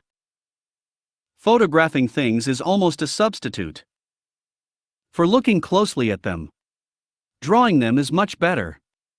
Second, it will give you some peace, some thinking time as you sit for an hour and you do your art. When did you last sit still for a whole hour, not saying anything, just looking at something that's beautiful? Third, it will exercise your creativity, and you'll be in a state of flow, using your skills, living in the present, which is known to be a source of happiness. And finally, you'll get a feeling of achievement from completing your drawing. Sure, you're probably not Leonardo da Vinci, but who cares? You've made something that you like, that you think is good, and that's the point. Now if you really can't draw, and you don't want to even try it, then you can also use close-up photography as a way to really appreciate the fine detail of something. But please do try the drawing. A sketch is fine even if it's really bad, because it's yours, and it's not for other people to judge. So I'd like you to put a pad and a pencil by your front door now, ready to take out with you the next time that you go out, and just be creative. It's impossible to be happy unless you feel good physically, and part of the physical side of things is getting enough sleep. The way the world is set up today makes it harder and harder to get enough sleep. Many of us have TVs in our bedrooms, our mobiles, and iPads by our beds. We've got emails coming in all evening, there's Facebook to keep up with, and it's easy to suddenly realize it's after midnight. In fact, if you work long hours, you don't get enough time to yourself anyway. The evenings feel precious, so it's very tempting not to go to bed until late, and then of course, you regret it in the morning. One of the things about sleep that is tricky is that you can stay up late once and be fine, and if you go to bed early once, you don't feel that good in the morning, maybe even worse than normal, because your routine has been disturbed. It's very easy to think that sleep isn't important to your well-being, but of course it is. If you go to bed early several nights in a row, you will feel absolutely great. I find this particularly hard to do, I must admit, because I am more of an owl than a lark. I think my body clock must have a natural cycle of 25 hours, instead of 24, because left to my own devices, I will stay up later by 1 hour each night, midnight, 1 a.m., 2 a.m., etc., and I will sleep in 1 hour later each morning, 9 a.m., 10, 11, even 12 sometimes, and that's what I do on holiday, given the chance. So, for us owls, it's not easy to get enough sleep. We have to get up at 7 a.m., or whatever, each morning for work, but at the end of each day, we still feel full of energy at midnight, and if you still got the adrenaline in your system from driving in the evening, you might be too wide awake to get asleep easily, even though you do need the sleep. So, how to increase the amount of sleep that you get? Well, I think it's about working out what your particular poison is. If it's TV watching, then put the TV on to record, and then go to bed. You can watch the rest of that film tomorrow, although you probably won't. Also, don't look at the listings of what's on, so you don't have a feeling of missing lots of things, and don't surf around the channels, but only watch things that you know are on. Personally, I find having a TV in the bedroom is lethal. In hotels, I can easily stay up really late, flicking around the channels. It's just curiosity really, and an hour or two can zoom by. So, no TV in your bedroom at home. I think that might be worth considering. You could also try fixing a bedtime, use an alarm so you don't lose track of time in the evening, or maybe have a routine where you have a warm drink before you go to bed, or read for a bit. Maybe get changed out of your clothes first, and then read in bed, rather than on the sofa, so you can just drop off to sleep easily and sleep all night. There has been some research to say that the blue light you get from phones and tablets stimulates the brain and makes it harder to get to sleep, so a nice relaxing book might be better than browsing Facebook before you switch out the light. Certainly, exciting or stressful TV programs probably aren't the best thing just before sleep. So, there we are. Have a think about whether you're getting enough sleep, and what are you going to do about it? Do you go through phases of exercising and not exercising? Phases of being fitter and less fit? Because I certainly do, and I can really feel the difference. Some people actually enjoy exercise, they enjoy things like running, and that's great if you're one of those. I'm not really, I just find running hard work and horrible.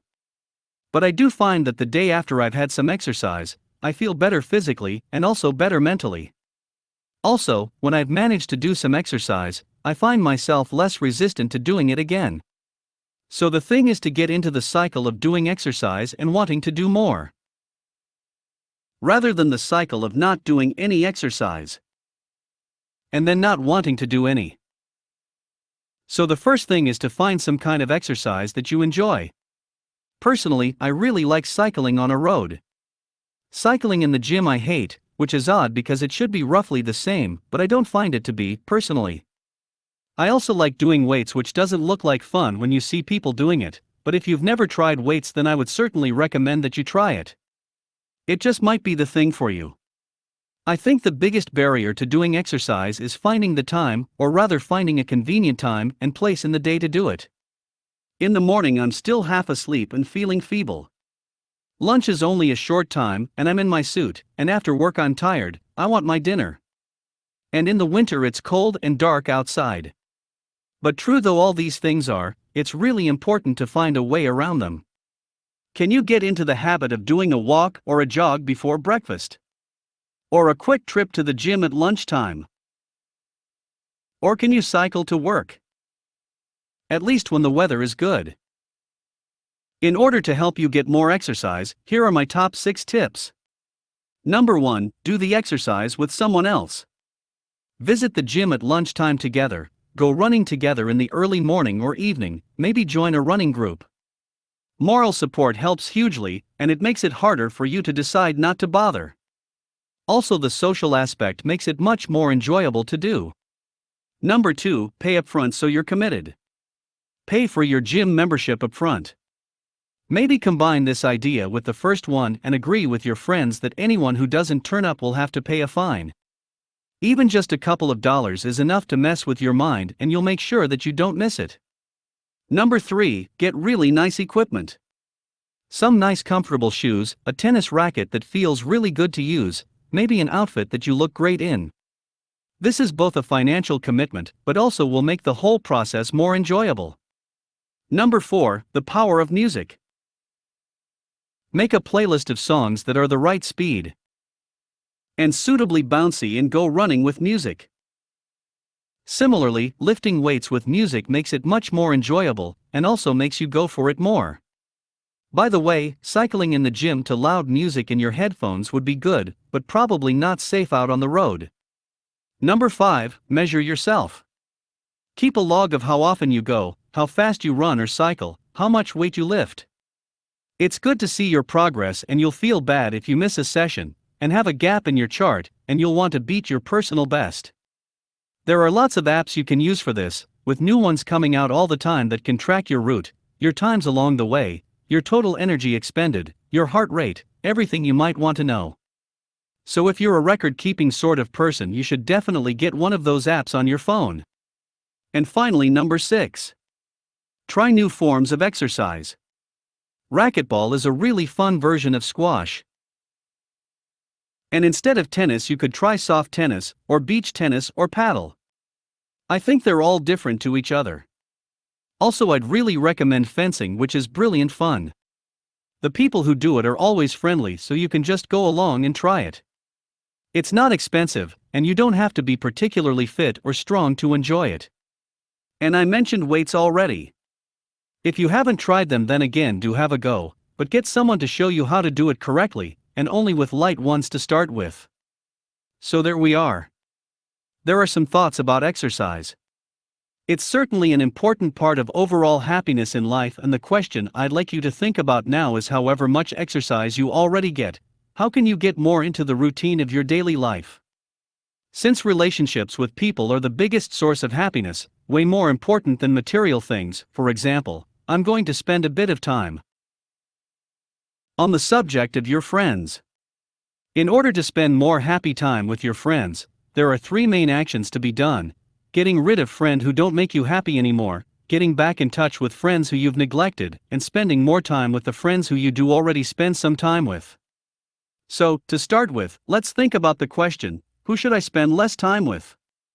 Maybe you've grown apart from some people, maybe they've just become a bit boring or too work-obsessed, or they talk about their kids the whole time. Maybe you feel that when you see them, you're no longer learning anything new from talking with them. So, I think the first thing to do is to make a list of everyone you can think of. And then, rather than just keep or dump, which is pretty harsh, I'd recommend putting against each one how often you're going to keep in touch with them, approximately. So, the ones who you're not as keen on can be faded out to maybe once a year. Of course, if you want to put never, you certainly can. And don't feel bad, they probably feel the same about you. Now, something that I've been doing, which I think you'll find interesting, I hope none of my friends watch this video, is that a few years ago, I was worrying about losing touch with some of my friends. I've got quite a few old college friends, dotted around the country, who'd I like to see every now and then for a catch-up. And I didn't want to neglect or even forget any of them, so I put their names on a batch of cards and I put them in a box, so that I could arrange to go and visit whoever came up next. And then, I put their card to the back after I'd been to see them. Sometimes, someone would come up, and I'd think, why, I only saw him quite recently, I'm not ready for him again next, and I'd put their card to the back again. And that started me thinking that for some people who perhaps live a long way away, or whose lives don't change very rapidly, once a year is probably enough. While there are others who I'd like to see every few months. So, I've put repeating reminders in my calendar. I'm using Google Calendar, but you can use Outlook or even paper. And it's been really interesting to see what happens. And what I've found is that I can't keep up with the frequency. For example, I've put Pete in there for 4 times a year, which it doesn't seem that often. He lives a couple of hours drive away. But I do like going to see him. But that 3 months comes around mighty quickly. If he was my only friend, then it would be easy. But with various other people on once a month and some on twice or once a year, I can't keep up with seeing Pete. So, the system is telling me that I need to ditch a few, or make some of them less often. That's the reality of it. So, this is making me think scientifically about who I'm going to see a lot, and who I'm going to see less often. And I think the truth is that there are some friends who have drifted apart from, who don't excite me that much anymore, who I only keep in touch with in case they become exciting again, and really, I should face facts and downgrade them to just Christmas cards. It's hard to be that ruthless though, isn't it? But every person you visit, who isn't making your life great, is replacing all of those other people who do make your life great, but you don't get enough time to see. Maybe the answer is, after you've spent an evening or weekend with friends, ask yourself, did they make my life great? And if it's not a definite yes, then consider reducing how often you see them. Maybe, right down to 0. So, your homework is to make a list of all your friends, and decide for each one, how often you're going to see them. And then, put it into a repeating diary or calendar, and see how you get on. I mentioned at the start of this series that it's important to get the right mix of present and future, and not focus on one to the exclusion of the other. For example, the musicians in my band, who have lots of fun now, but probably won't have the future they want, or even the short-term achievements that they want. The band would like to have an album out and be on the TV, etc., but they never seem to get their act together to make this happen. On the other side of the coin is some of my successful business friends who are always planning for the future, and they forget to have any fun now. And will this future ever come? There's no guarantee. Will they work hard all their lives and then keel over the day after they retire? Sorry, this video is meant to be making you happier, isn't it? But anyway, I think the jam tomorrow philosophy is quite risky, because tomorrow may never come, or it might eventually arrive at great cost. And be disappointing. And even if it does come, and it's great, it might not outweigh all those years and years of working long hours on a job that you don't enjoy, and not seeing your kids. So, maybe the middle ground isn't just a poor mixture of both, but it could be the best of both, enjoying what you do, and getting a feeling of achievement out of it. If the band were just a bit more efficient, they could get that album made, and if my management friends eased off slightly, they could have some fun outside of their work, and possibly, even at their work. Maybe a good start is to look at yourself, at your life as it is now, and ask yourself, am I having enough fun? Am I enjoying at least some of my time? And then, also, how am I doing in terms of achievement? Am I making progress on some of my goals? Do I have a plan? Am I putting some work into the plan to make sure that it happens? But the other factor in all this is that most people's plan is to achieve at work Monday to Friday, and then have fun outside of work, Saturday and Sunday. But of course, if you want to maximize your happiness, you'll need to enjoy your work, where you spend 5 days a week of your life.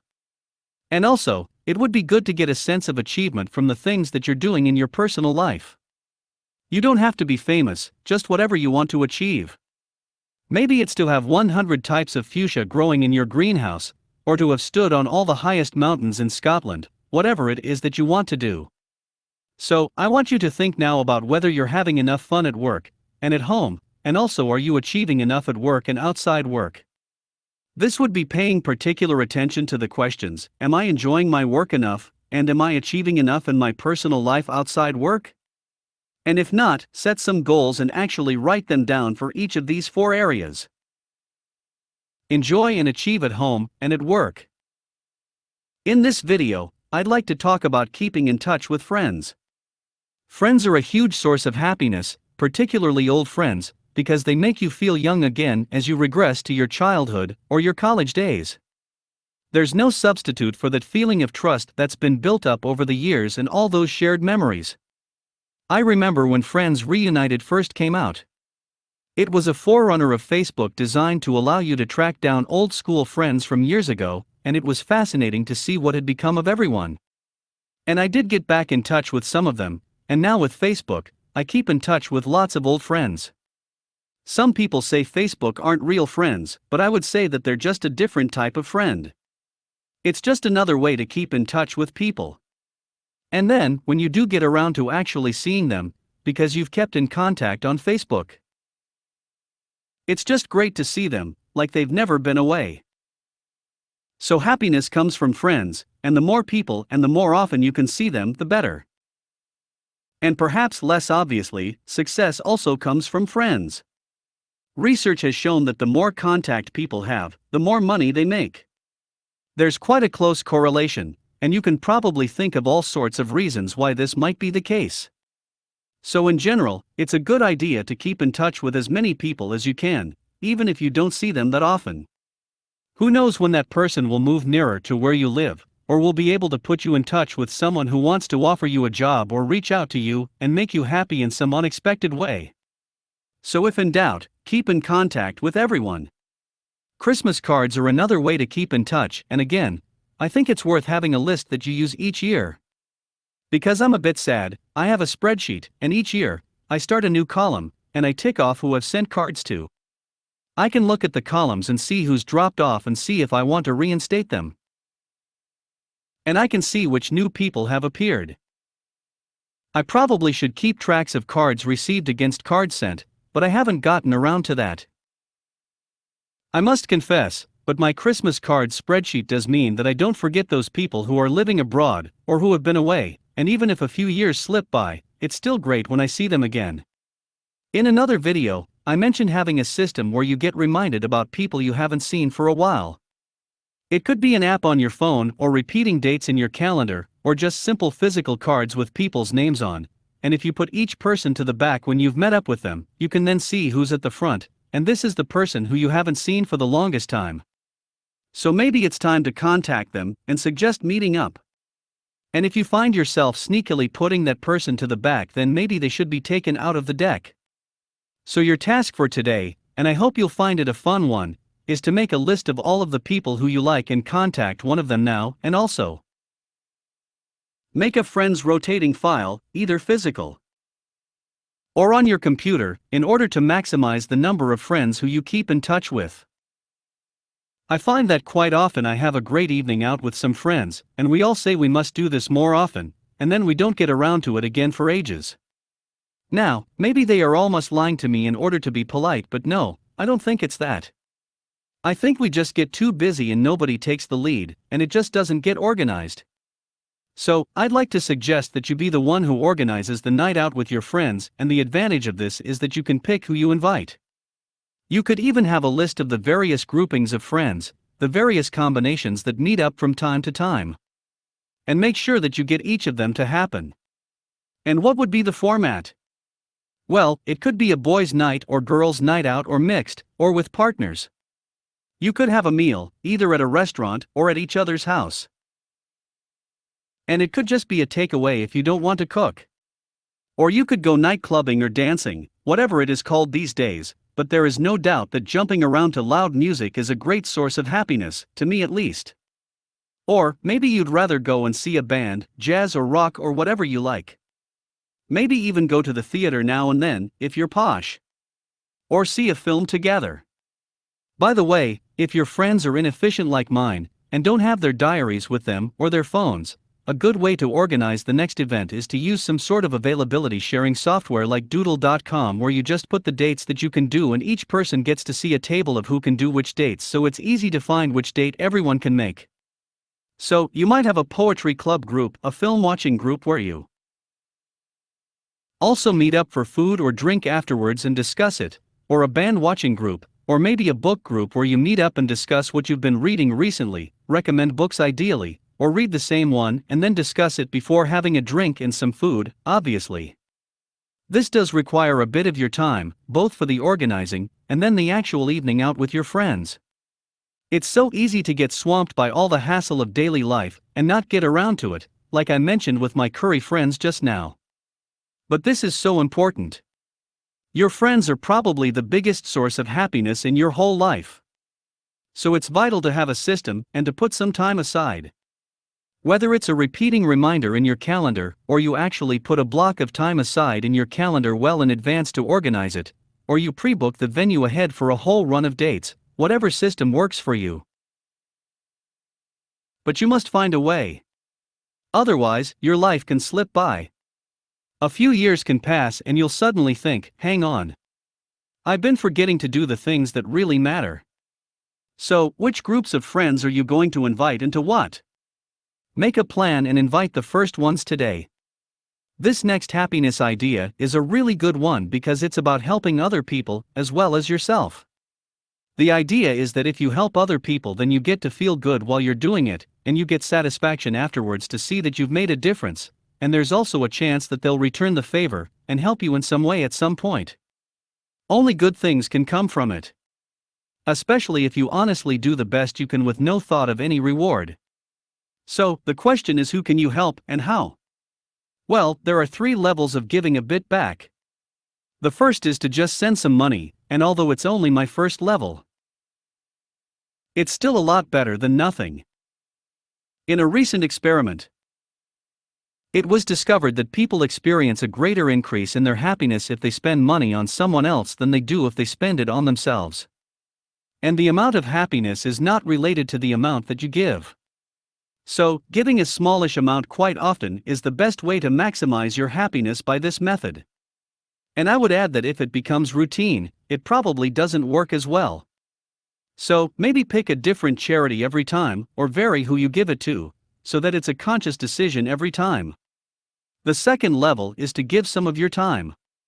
Probably to something quite basic like serving soup to homeless people, or sweeping the streets, or picking up litter in your local area. These are all great things, and you will feel good about doing them, but in a way, they are a waste of you, because anyone can do those things, although most people don't. But you can do something that adds more value if you have skills or knowledge that other people don't have. So, it's good, but you can maybe do better. So, my third level is to do something that only you can do. To give some of your time for free instead of charging. This might be legal advice, financial advice, help with setting up a business, anything that you can give for free that people would normally have to pay quite a bit for.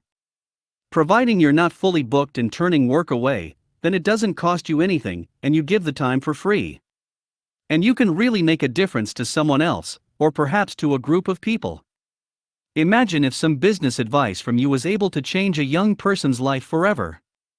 A friend of mine is organizing the building of schools in Rwanda, and it's grown from a small source of happiness for him to almost his life purpose now. He's obsessed with it, and he's loving it. He's making new friends, he's learning new skills, and he's changing the world for the better at the same time. How great is that? And it all came from one phone call he made to a local charity asking if he could help at all. So, the question is, can you do level 3?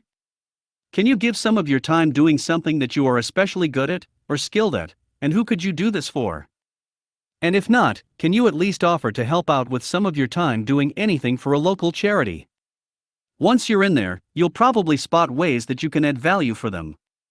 So, I'd like you to start investigating local charities today. Start asking friends if they know of a good one, and then make that call offering help. It could be a huge source of happiness in the coming years. This next video is about increasing the happiness in your life by being nicer. You probably think from watching this course that I am a nice person, but I'm not really, but I do make the effort when I remember to. There are certainly some people who are naturally nice, but for most of us, I think it's something we can work on, which we will find rewarding if we can get better at it. There's no doubt in my mind that you reap what you sow. I know people who never help anyone else, never made any effort. They're just totally selfish and so. Of course, nobody helps them either, which they then complain about. People who are unreliable also reap what they sow. Other people don't trust them, so they gradually get excluded from anything important. If you're miserable, then all you'll see around you is other people not smiling. If you don't listen to other people, they won't listen to you either. If you don't thank people, they won't do things for you, and if you don't care about other people, then they won't care about you. You reap what you sow, and you don't reap what you don't sow in so many ways. So, what should a person do, or sow, in order to reap the maximum happiness? Well, I was taught at school that you should never describe someone as nice, because it's too imprecise. In what way are they nice? Rather than just say be nice, I'd like to suggest 4 things you can do, which will bring back happiness to you at the time as well as later. First is to be a great listener. Make an effort all this week to listen to other people. Really listen to them, not just wait for your turn to tell a better story than theirs. After they've told you something, instead of replying with something about yourself, ask them a question like, "Tell me more about that," or "and then what happened?" Or "How did that make you feel?" Or "What should you have done, do you think?" Keep the chain going, keep them talking, so that you can go on listening. You'll find that you'll discover all sorts of interesting things. You're learning from this, unlike when you're talking about yourself, when you're not learning anything, and you're making them happier, because they get to talk about their favorite subject, which is themselves. You don't need to worry about their talking getting out of control, because you are the one controlling the conversation, because you're asking the questions. You could always change course with something like, "Okay, so that was all a bit of a disaster. So have you been on any other trips recently?" Or "Okay, the golf is going well, but what else have you been spending your time on recently?" You have control. You're learning and they are happy. It's win-win all around. My second being nice activity is offering to help people. Just be aware of what people are doing, and if they're short of time, or they need ideas, or physical help, or knowledge help with a spreadsheet or something, just offer to help. It's easy, it doesn't take much time, and even if they don't need help, you still look good for offering. This could be at work, at home, at the shops, in the street with a complete stranger. Anywhere that you can help someone else will make you feel good, as well as being great for them. My third niceness suggestion is to give people praise or compliments. Take any opportunity, whenever you genuinely think that something is good, tell the person. Ideally, it would be based on a specific action. Rather than "I think you're brilliant," which would be verging on weird, you would say, "I noticed how you dealt with that difficult customer just then, and I thought it was brilliant." That would be much better. It might be something that they've done. It might be their office or car or house or clothes or watch or a holiday that you've been on that was risky or required great fitness. There are so many things to compliment. Clearly, you should steer clear of anything too personal.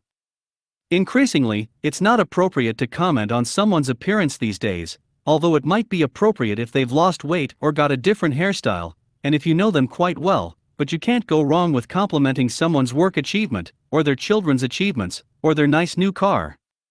My final idea for happiness through being nice is to thank people as much as you can. This is subtly different to complimenting people. Because rather than admiring them, you're saying that they have helped you, and that you're grateful. Every time anyone does anything for you, make sure you thank them.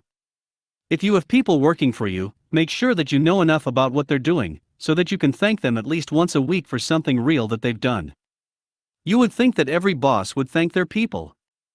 After all, it's only good manners, but I find that when I ask people on training courses how often their boss thanks them, or when did they last get thanked, they often look at me blankly and say, "Well, never really." When thanking people is free, and it makes such a difference, why would people not do it? Maybe some people find it embarrassing to say thank you, or maybe they don't have time, or maybe they think that other people aren't bothered about being thanked. I don't know, but whatever your reason to resist thanking people might be, I'd urge you to overcome it.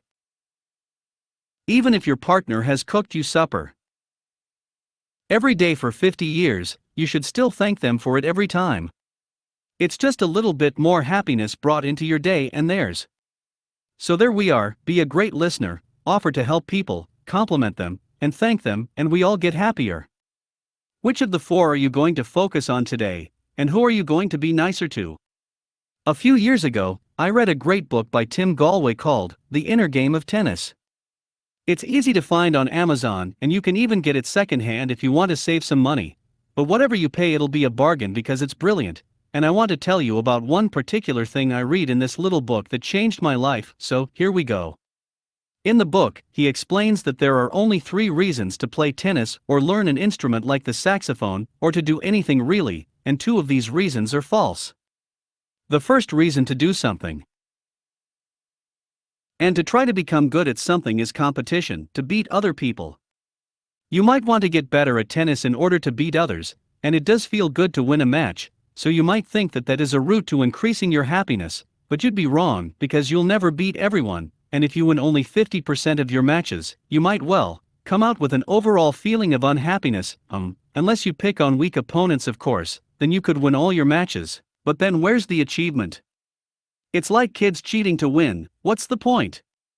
You all know, in your heart of hearts, that it's not really an achievement at all. So trying to beat other people is a road to nowhere, and I'm saying don't even start going down that road. Just enjoy whacking the ball around, enjoy those few good shots, and enjoy having fun. Maybe also, enjoy an excitingly close match, whoever wins. I remember that as I got better at squash. I used to play quite a bit of squash.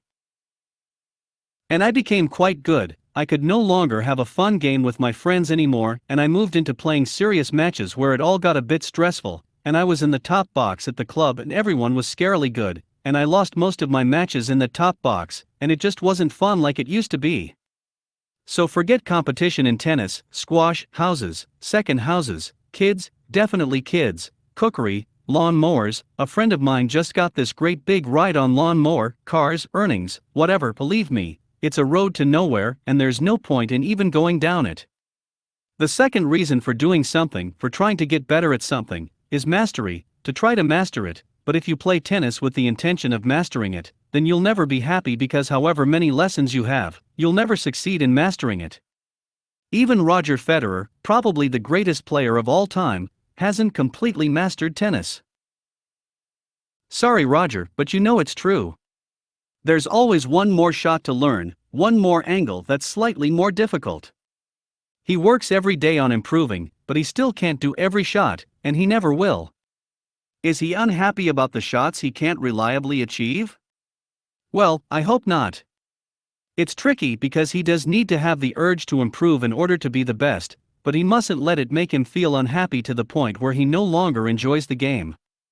Now, I suppose in the case of Roger Federer, if he doesn't enjoy tennis anymore but still makes lots of money, then you might think that's okay, but in the case of you or me, I think we must enjoy it, otherwise what's the point?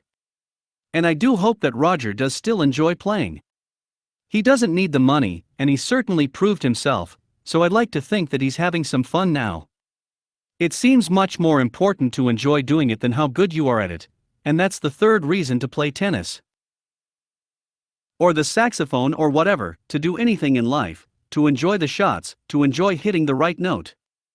Even if you only get a great one, once in a match or once in a game, that great moment makes it all worth it. I sometimes only manage one good shot in a whole match of tennis, but that one shot makes it worth it. So the conclusion of all of this is to let go of competitiveness and let go of mastery. Do things because you enjoy them, and focus on the good bits and savor those. So I'd like you to ask yourself, am I too obsessive about trying to master anything? Because you never will. And ask yourself, am I too competitive about anything? Because you'll never beat everyone. What would it be like to let go of competing and mastering and just play for the fun of it, paint for the fun of it, play music, just for the fun of it, sell for the fun of it, maybe go running, just for the fun of it? Or even run a company, just for the fun of it. That would be interesting, and quite possibly you'd end up being more successful than you expected, because you were starting from the right point. I mentioned in another video about how competing with other people is never going to make you happy, because you'll never be able to beat everyone.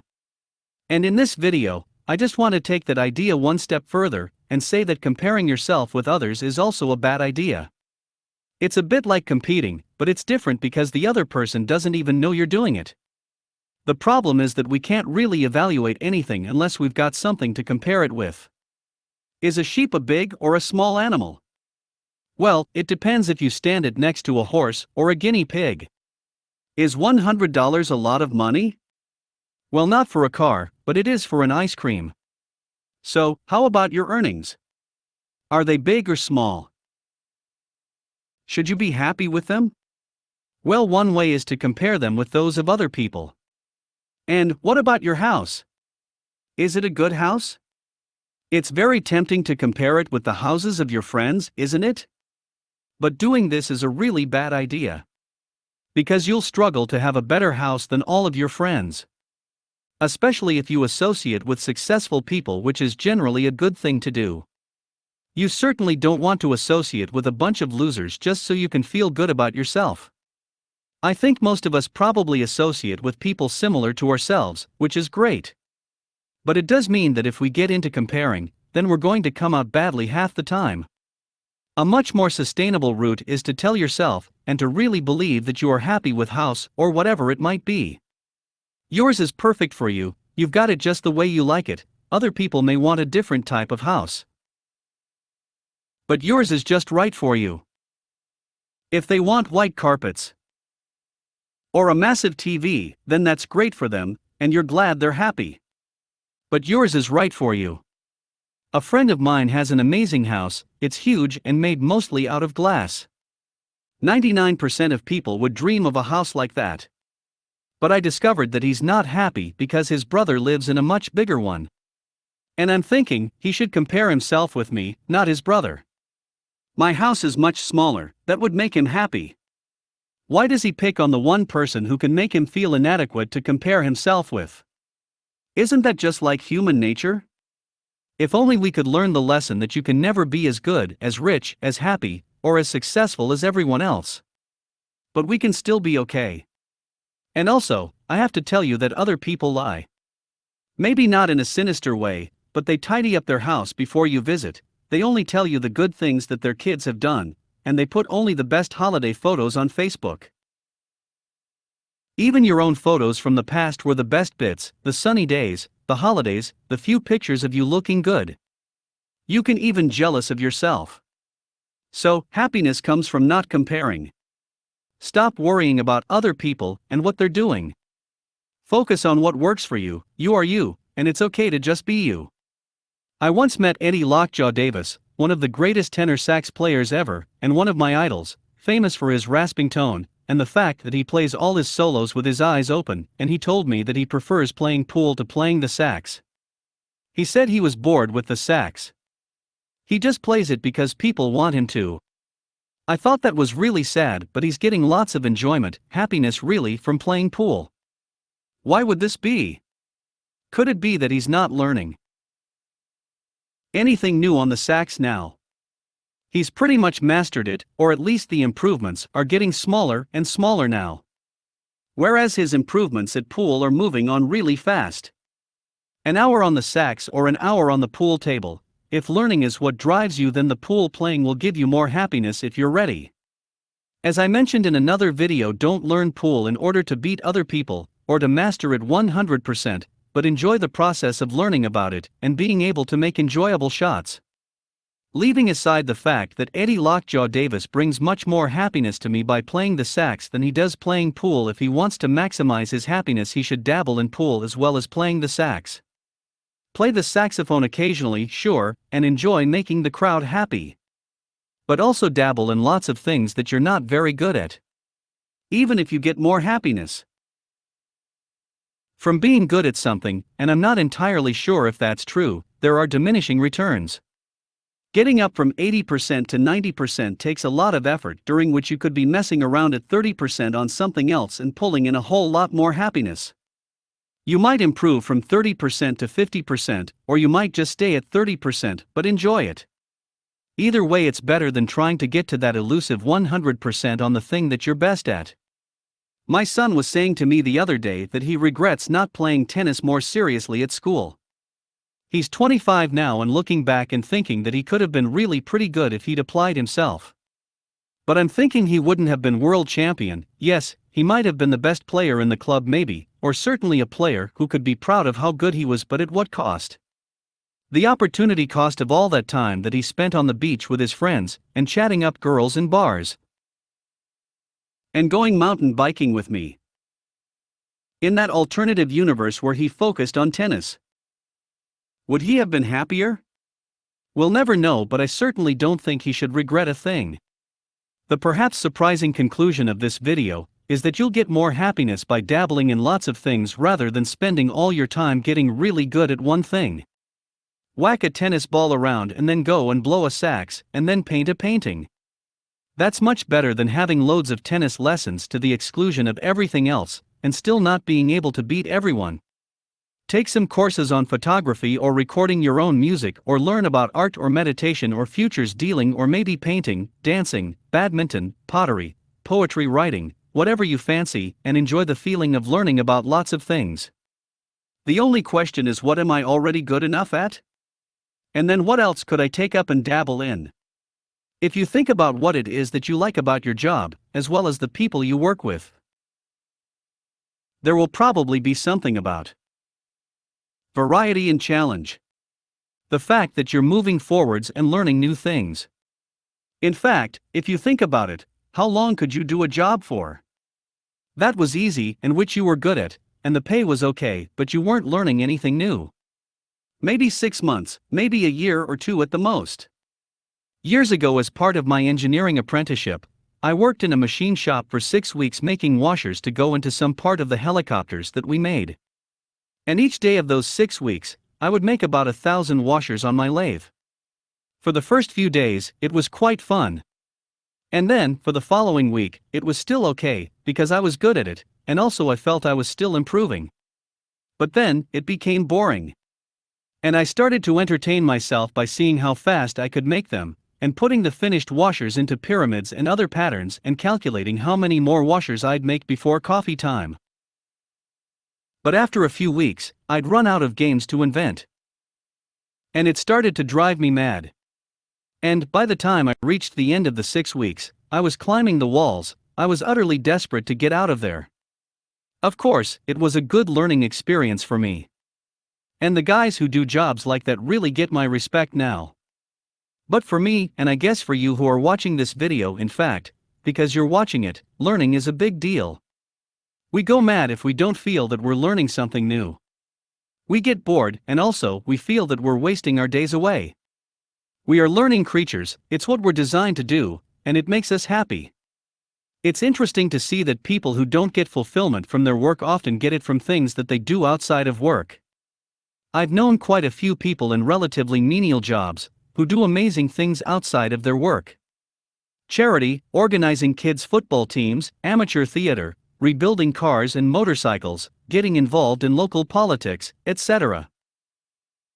Clearly, the inbuilt need to have a challenge and to keep moving forwards will find a way to express itself. And if our employers can't tap into it, then we'll do it for ourselves outside of work. So, learning is a big factor in our happiness. Both the process itself feels good, and the result is a skill that you can use, which also feels good. It's also good for your self-esteem to have a number of things that you're good at. How great to be able to fly a plane, or to speak Italian. So, the question I'd like you to think about is, am I learning anything at the moment? What have I learned today? What have I learned this week? What could I start?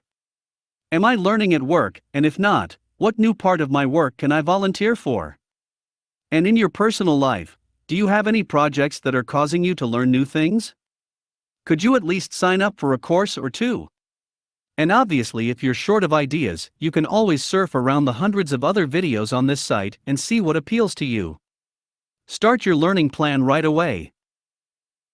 In another video, I talked about learning new things as a way to get more happiness, both the process of learning and the new skills you acquire.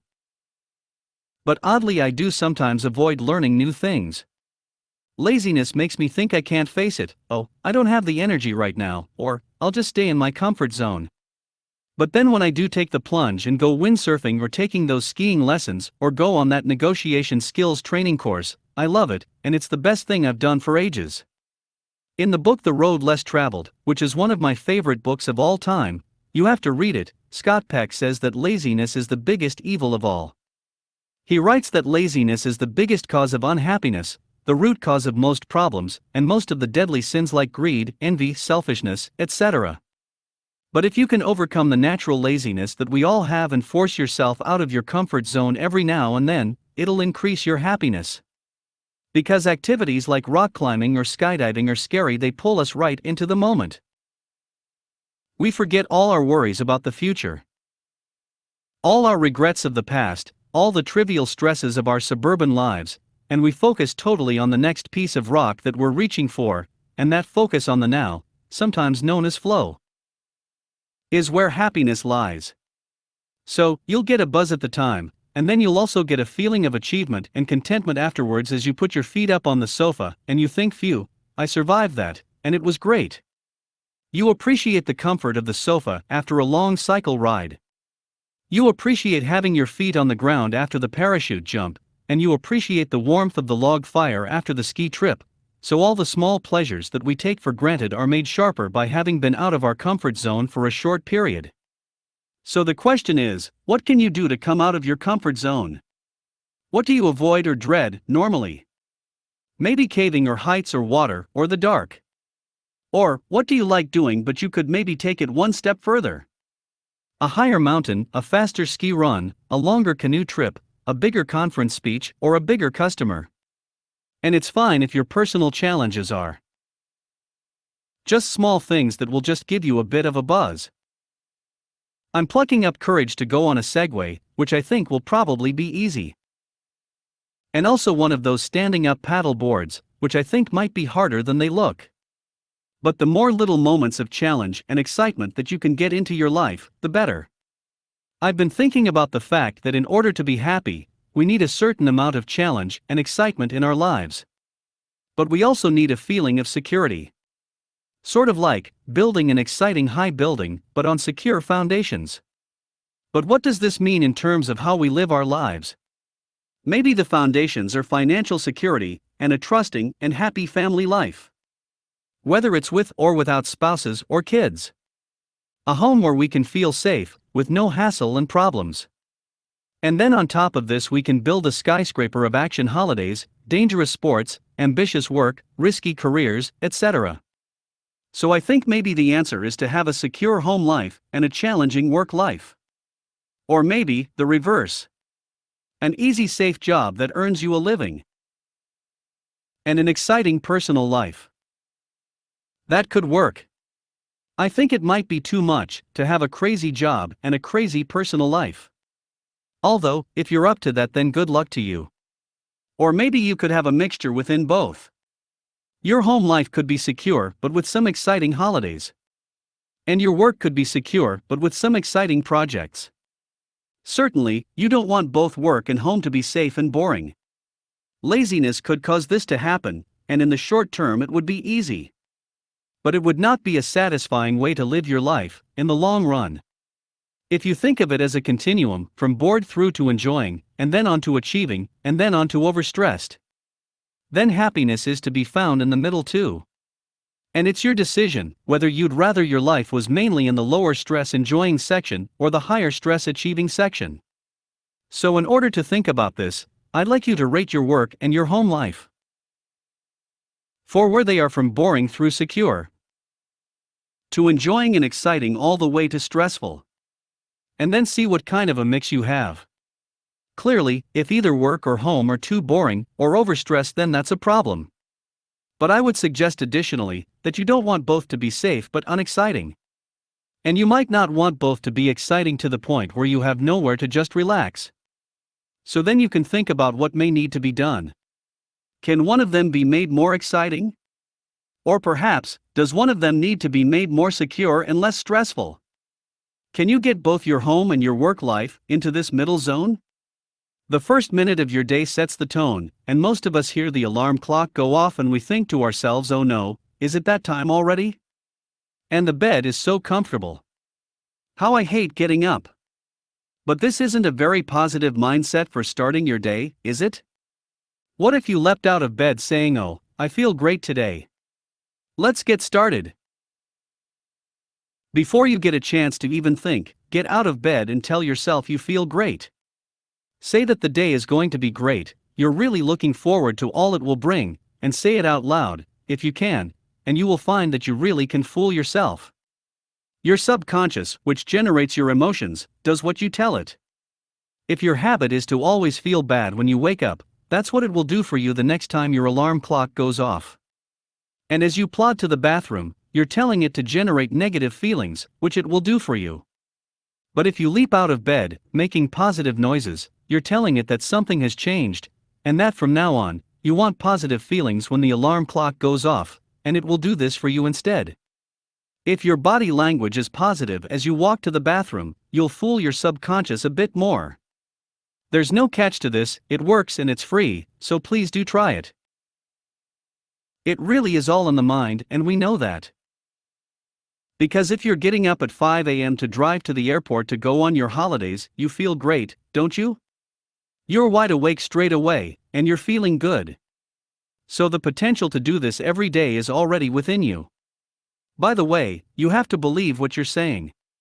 If you groan the words I feel great, I love getting up early, then you won't fool anyone, let alone yourself, so it has to be convincing. You have to fake it till you make it. I think the quickest way that you can change your mood for the better, and it's free as well, is to put on some great music. Don't underestimate the power of music. From the moment you get up, put on some rousing or lively music. Maybe the B-52's Love Shack, or Do Your Thing by Basement Jaxx. I use my phone when I'm traveling for work and staying in hotels, sometimes quite depressing ones, and on my phone I only have cheerful music. So when I get up, I just put it on shuffle. And everything it chooses will do the trick. If you've got up to Badlands by Bruce Springsteen, you're ready for anything.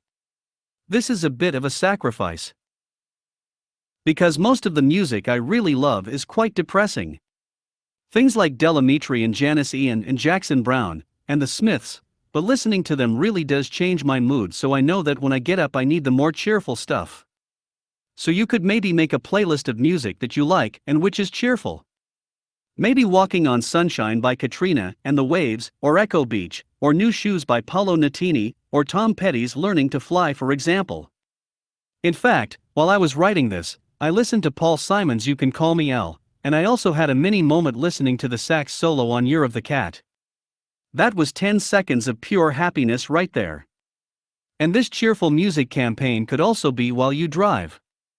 In fact, if you're the only one in the car, it has the extra benefit that you can even sing along to it as you drive around town. Personally, I like to sing along to Bob Dylan, I can even do the voice, but let's not go there. So to help you with this, I've collected a list of suggested music that's uplifting and also good quality in my opinion. And here's a link to my playlist. Email me with ideas if you think I've forgotten anything. So, start your happy music campaign today. What would you listen to when you get up tomorrow morning? And don't forget, as the alarm goes off, and you leap out of bed, feeling good and ready to face the day, what would you say to yourself? This next happiness tip is a little bit Zen-like. It's to simplify your life. It's harder to relax and to be creative and to be happy if there are choices and decisions to make and half-finished projects sitting around, putting us under stress. So this video is about clearing the decks and getting to a point where there's nothing hassling you, it's all neat and tidy in your head, no loose ends. I'm not talking about things in your working or living environment, that's the subject of a different video in this series. No, I'm talking about psychological loose ends, parts of your life that are messy, problems that need to be solved, and projects that are not finished. Where are we going to go on holiday this summer? Should we replace the car or not? It's starting to get unreliable. Helping with the kids' club, that's not really any fun anymore, but you can't quite bring yourself to quit, even though you want to. The 3 books that you're halfway through and don't really want to finish any of, so you're about to start another one. That half-finished boat that you're restoring that's been parked on the driveway for a year now, and you haven't worked on it at all for the last 3 months. It would feel great to clear all this mental clutter, to just be working on one thing. Someone recently told me that multitasking is really multi-failing, and I really like that. Certainly, the human brain seems to work best when it's focusing on one thing, uncluttered by anything else.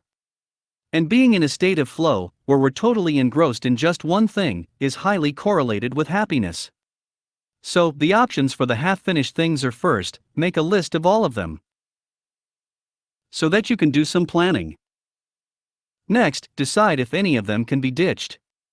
Throw away those half-read books. Clearly, you're not enjoying them, or you'd have finished them by now.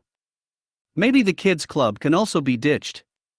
Overcome your procrastination, be assertive, and tell them you're going to have to quit, perhaps giving them a few weeks to find a replacement. Next, can they be delegated? Can you pay someone to fix that boat up for you? I know it's money, but it'll be worth it for the pleasure you'll have from it once it's done, and the resale value will maybe pay it back. Next, can the small ones be tackled right away? Let's spend an hour this evening picking a holiday destination, and then it's done. We won't book it for a month, in case we think of somewhere better, but we'll decide where we're going to go, and then the decision is made. And if inertia means we don't think of anywhere better within a month, then fine, it's decided. Next is to diarize an action if you can't do it right away. Plan to phone someone about the boat on Monday. Plan to confront the kids' club leader on Tuesday evening. And put it in your diary to book the holiday in a month's time. So now you know that you don't have to think about it now, and it won't get forgotten. You can put it out of your mind. Finally, if it's big, at least make a plan for how you're going to do it. This is project management. Really, break it down into tasks, and put them into your calendar or diary. Don't worry, I probably wouldn't go as far as a Gantt chart, although maybe. But the point is, that once you've got a plan broken down and spread through your diary, then it's probably going to happen, and you can relax about it. You can get it out of your mind so that it's no longer clogging up your thought processes. For example, you can visit the car dealer on Saturday to look at options, Google eBay on Sunday to find out about prices, work out the costs of the various options on a great big spreadsheet on Wednesday evening, ask Dave his opinion at work on Friday, go for some test drives the weekend after. So that's the car problem sorted. So, what are the loose ends that you've got in your life that are clogging up your brain, and which of the above options are you going to use to get rid of them? This video is about how to increase the happiness in your life by improving your internal dialogue. But first I want to ask you, do you believe in luck? Do you think that there are people out there who are lucky, or who are unlucky? Are you one of either of those types? And what do you think causes some people to be lucky? Are they just born like that, or do they somehow make their own luck? In which case, is it really luck at all or something else? My personal belief is that we all get dealt good and bad cards by life. And certainly there are some rare cards that are very big and which affect our lives massively, like what type of family we're born into. And then there are fatal or debilitating illness and accidents happening either to us or to those close to us, and that is luck. But leaving aside these big cards, which are rare, the vast majority of cards that are dealt to us by life are small good and bad ones, and these average out. It's then more of a question of how we react to them. Some people are really knocked sideways by every bad one. Every setback feels huge, they dwell on it. They take ages to recover from it. So they notice the bad cards much more. Why does this kind of thing always happen to me? Others move on rapidly. Maybe taking some learning from the setbacks with the attitude what doesn't kill you makes you stronger, and it could have been worse. And it's possible that people with a negative, victim type of attitude attract even more of the bad events, because they affect the behavior of others around them. So, how can a person who's in the negative loop, the negative frame of mind about their life change and escape from it? How can an unlucky person become lucky? Well, the only thing you can change is yourself. How you think, what you say, and what you do. And this change starts with how you think, what you say to yourself inside your own head. So, the rule is never say or even think negative thoughts about yourself, or about the future. Never dwell on what might happen, because visualizing something going wrong makes it more likely to happen. This is because your subconscious will take actions to move you towards whatever you visualize. And when you think about good things, like the caveman planning to catch the mammoth and visualizing a delicious feast of roast mammoth, then this is a helpful ability, because it makes him braver. But when you're worrying about and focusing on problems, it all goes horribly wrong, and it gives you the things that you don't want. So, from now on, it's going to be only positive thoughts in your head. Positive thoughts about what has happened, positive thoughts about what's going on right now, and positive expectations about the future. What's your commonest negative thought pattern, and what could you have as the positive replacement, and what's the thing that you're worrying about most right now? And what are you going to have as the positive replacement for that? I mentioned internal dialogues in another video, and how we have things that we say to ourselves that affect what happens to us, and how these can make us happier or less happy. There are 4 of these thought patterns, which are so common and so powerful that they're known as personality drivers. I want to explore these 4 in this video. These are repeating habits which drive your thinking, and then your actions. And they will all make you less happy if you let them get stronger and stronger, which they will if you're not careful. So, the question is, do you have any of the 4, and if so, how can you push back against them and keep them under control? The first personality driver is known as be perfect, and this is a voice in your head that says the detail isn't quite right. I'd better fix it. It might apply to typos and grammar. It might be the layout of a document. It might be your own physical appearance. It might be your house, or your golf swing, or your children, heaven forbid. The more you try to make things perfect, the more you notice tiny details that are still not right. So you can never win. What started out as quite a useful attention to detail, and an urge to do things well, has become a mental monster that controls you and causes you stress and negative focus on details that aren't right, and a reduced ability to be happy with anything or any situation. Oh, this party is so untidy. The red and white wines are all mixed up. I would have had separate sections for the 2 types of wine, and I can't believe that some of the bottles are empty when they haven't been removed. Trying to make everything perfect is not the road to happiness. I think we all know that, really. So, if you suffer from too much of the be perfect driver, then your therapy is to force yourself to let the small stuff go. It won't kill you if you leave it like that. Only spend half an hour on that typing job, because that's all it deserves, and it will be fine the way it is. The second personality driver is known as hurry up, and this is a voice in your head saying go faster. Do more. Fit in just one more thing. Do 3 things at once. Type that email while you're on the phone. Inhales, oh, this party is so annoying. There's a great big queue for the food. They should have put the puddings on a separate table, so we could get served quicker. That speech went on for 6 whole minutes, and when is the band going to come on? Hurry up people are often living in the future rather than the present. Don't worry about when the band are coming on. Just enjoy whatever is happening at the moment. They're so busy fitting lots in that they forget to have fun. Of course, it's stressful, and however fast you go, you'll never finish everything. Going faster is not going to be the road to happiness. But if I can just finish this, I'll be able to relax then. But there'll always be something else. It's not the answer.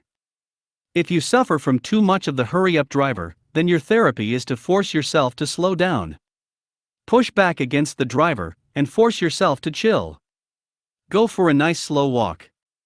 Sit in the sun for 5 minutes and feel its warmth, not doing anything else.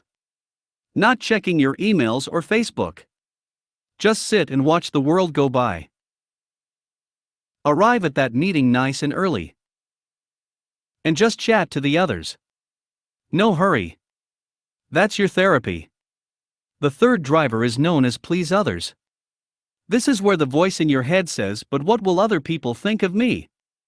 If you let this one get too much control, you'll go from being nice and caring and considerate, which is great, to worrying excessively about what other people might be thinking about you, to the point where you don't ever please yourself. You'll end up doing the washing up at the party, instead of dancing. Like the other drivers, however much you try to satisfy it, all you end up doing is making it stronger and worrying about it all the more. The more you try to make everyone happy, the more you worry about what they might be thinking. Even if you ask them, is everything okay? Have you got enough food? Is the room warm enough? Aside from being annoying, even if they say yes, everything's fine, you'll be thinking, but how do I know? They're not just saying that. It's very hard to be happy when you're always worrying about everyone else. Are they happy and what do they think of me? So, although helping others is a good idea, trying to please everyone else all the time isn't going to be the route to happiness. So your therapy, if you have the please others driver, is to be a bit more selfish, to have some clear goals, and make sure you spend time on your goals, doing what you want to do. Get out there and play tennis, or make jewelry, whatever you want to do. You deserve it.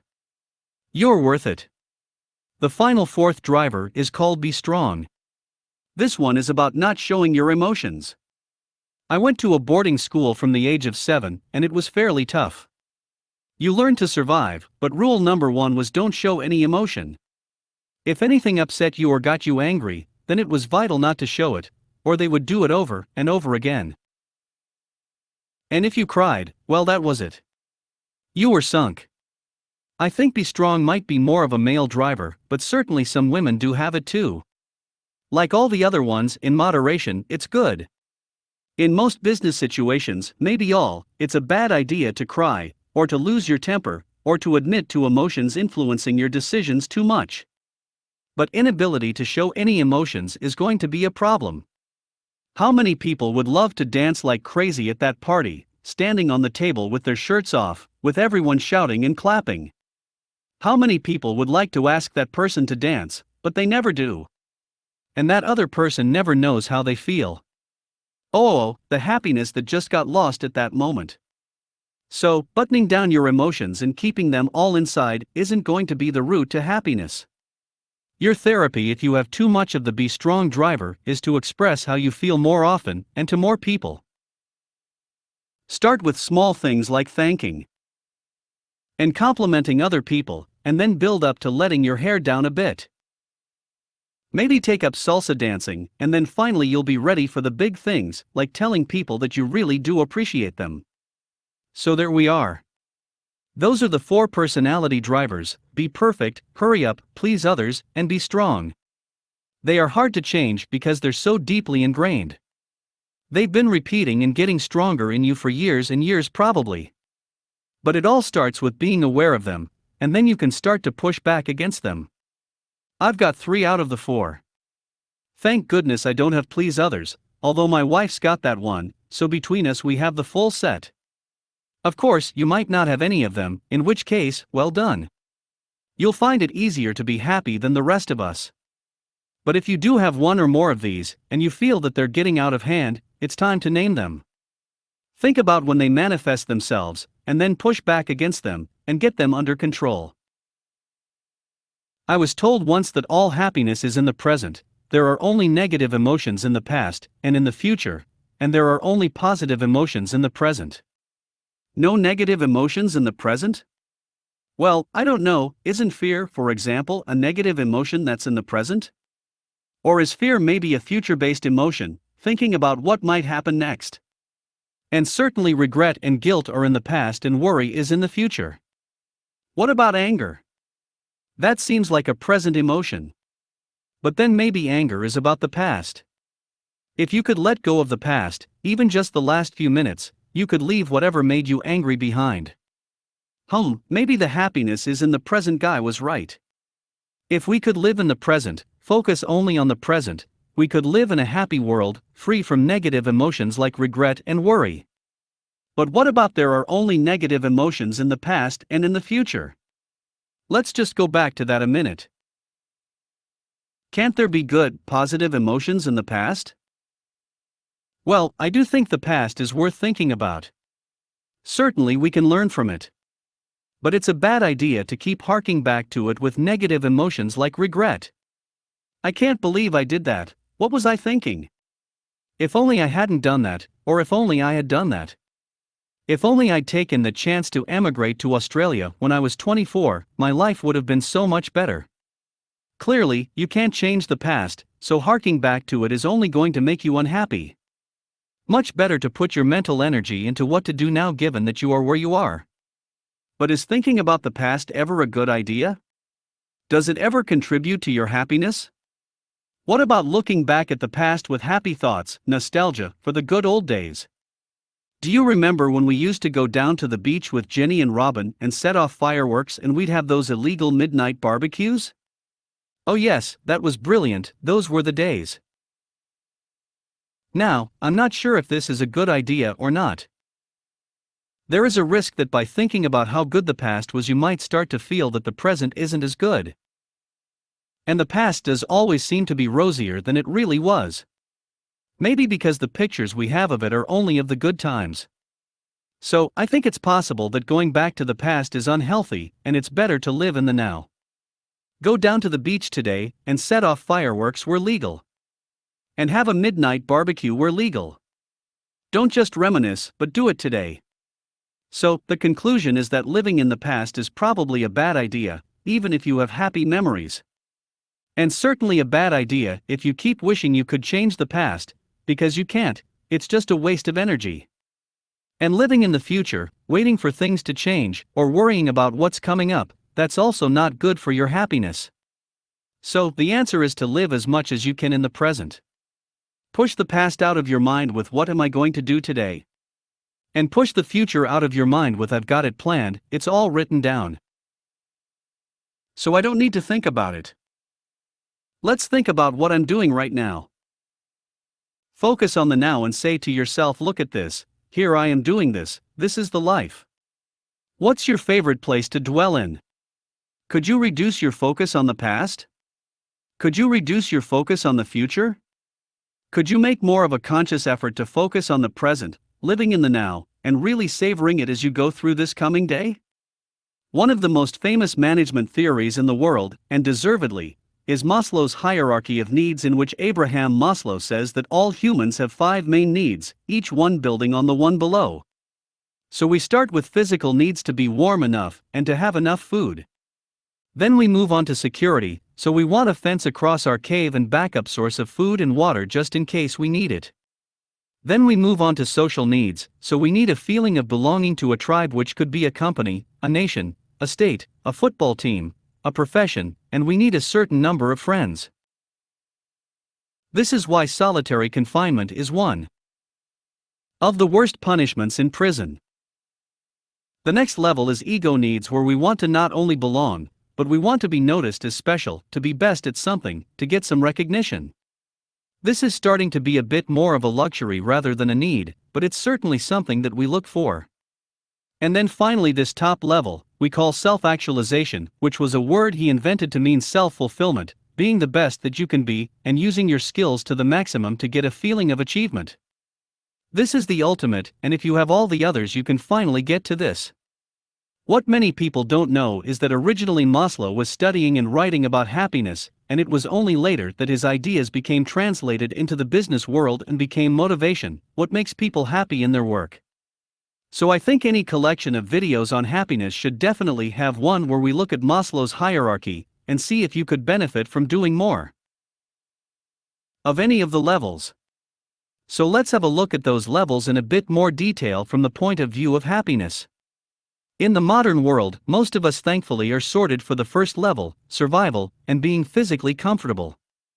Of course there are those who aren't, and it's bad. In this modern world we still have people starving, people fleeing from their homes because of wars, etc. But I'm afraid in this video I can't help with that. I wish I could though. But the other 4 levels are things that we still struggle with, and they are things that we can do something about. So let's have a look at them in a bit of detail. My plan is to look at each one in terms of how it could make you happier. The first, level 2 on Maslow's hierarchy, is security. And I think it would be good to think about the question: how can I increase my feeling of security? Maybe be saving some money each month. And building up a buffer. If you had, say, a year's pay saved in the bank, it would mean that if anything happened to your job or your health, you'd have at least a year to find an alternative way of living, so that would be a good start. Also, if you have a skill that will always be in demand, let's say you're a craftsman, or you have a trade, or you're a project manager, or a great salesperson, then you'll always be able to earn your living, and you will always be secure. Perhaps if you can earn your living from several jobs, or lots of different customers, then you're more secure. And the more skills you have, the better. I think I would say that security doesn't make you happy, but it allows you to be happy, to build happiness on top of it. It's what is sometimes known as a hygiene factor, because if you don't have it, then you'll be unhappy. So you do need to get it sorted. The next Maslow level is both a hygiene factor and a happiness bringer, and that's the social level. Friends and a feeling of belonging. And this is a big one, and also quite an easy one to do something about. It doesn't require money, or at least only enough to be able to socialize, and that could be done pretty cheaply. Maybe you'd like to join a club or team, or more clubs and teams. These could be sports, a book group, political, charitable, evening classes, whatever. If you don't try too hard and be too needy, just remember to be interested in the other people rather than talk about yourself too much, then friends will naturally come from these activities, and they will be like-minded people to yourself. The next Maslow level, number 4, is the status or recognition one. I think this is a harder way to get happiness actually, because you got to earn the recognition, and keep earning it, and I think it's hard to sustain. Also, it implies some competition and comparison, which I'm not in favor of. But maybe if you could get the recognition by, say, organizing events or running a voluntary organization. Being the treasurer or secretary or coach or whatever. Then that could be sustainable, and you could get enough recognition to satisfy this need. And get some happiness from it. Or you could do amateur theater and get the applause from the crowd, or publish something to Amazon Kindle, or write a blog maybe. And then finally there's the top one, self-actualization, which I think is a big one. How can a person get more of that? Well, it's an internal feeling that you can only really give to yourself, but the key is to set up the environment to make it possible to happen. For example, if you learn a new skill, then you can use it and feel good. If you undertake a new challenge, you can achieve it and feel good. If you set yourself goals, you can achieve them to feel good. And if you come out of your comfort zone, you can survive it and feel good. And anything that uses your creativity is great for giving yourself a feeling of self-actualization. Art of music, for example, would do this. So where are you on the Maslow levels? Have you neglected your security? Your social life, your self-esteem, or the intellectual challenge in your life? What could you do in order to increase any of these levels that are currently a bit thin? Happiness is linked to feeling in control. And in this modern world there are so many things going on that it's hard to feel in control. There's more multitasking than ever and multi-channels of information. There are emails coming in at the same time as texts, phone calls, and the occasional bit of paper. Not to mention Facebook, Instagram, Twitter, LinkedIn, eBay, etc. And our lives are getting more complicated too. Many people have more than one part-time job. They're running little businesses in their spare time. And they're commuting further, or working remotely some of the time. Maybe working remotely on several projects at once. So, the result is that we're juggling lots of half-finished projects, and our jobs to-do lists are getting longer on multiple fronts. I'm feeling stressed just thinking about it. So, for mental peace of mind, a great starting point is to make a master list of everything. All the things that you need to do at some point. What would this list look like? Well, a piece of paper would be pretty good, or a Word document. Or you could use one of many apps on your smartphone or tablet. Or you could put them all into Outlook if that's what you use. Or, if you're a bit more OCD, like me, you could put them all into an Excel spreadsheet, and you could even have columns for when they're due, how important they are, and which project they're part of. Then, you could keep an eye on things that are getting urgent. Remembering also to do some important things rather than just urgent ones. And also, make sure that you don't neglect any one area in favor of others. By the way, I don't do any of those. But I do have a master list. Mine is in the form of a mind map. On a whiteboard on my wall at home. I do admit that it's a bit odd to have a whiteboard on the wall of my home. But it's really useful. I also like mind maps on the iPad, where you can move things around with your finger. But I find that if it's on a computer or tablet, I sometimes forget about it. I forget to look at it. Whereas, if it's on my wall, I can see it there all the time. So, my mind map has branches for work, the house, holidays, and the band I'm in. And then within, say, work, there are courses I'm writing, articles I'm writing, people I'm coaching, e-learning ideas that I'm working on, etc. And you can imagine what might be the sub-branches within those. Sometimes I look at it and I think, good grief, I'll never get all this done.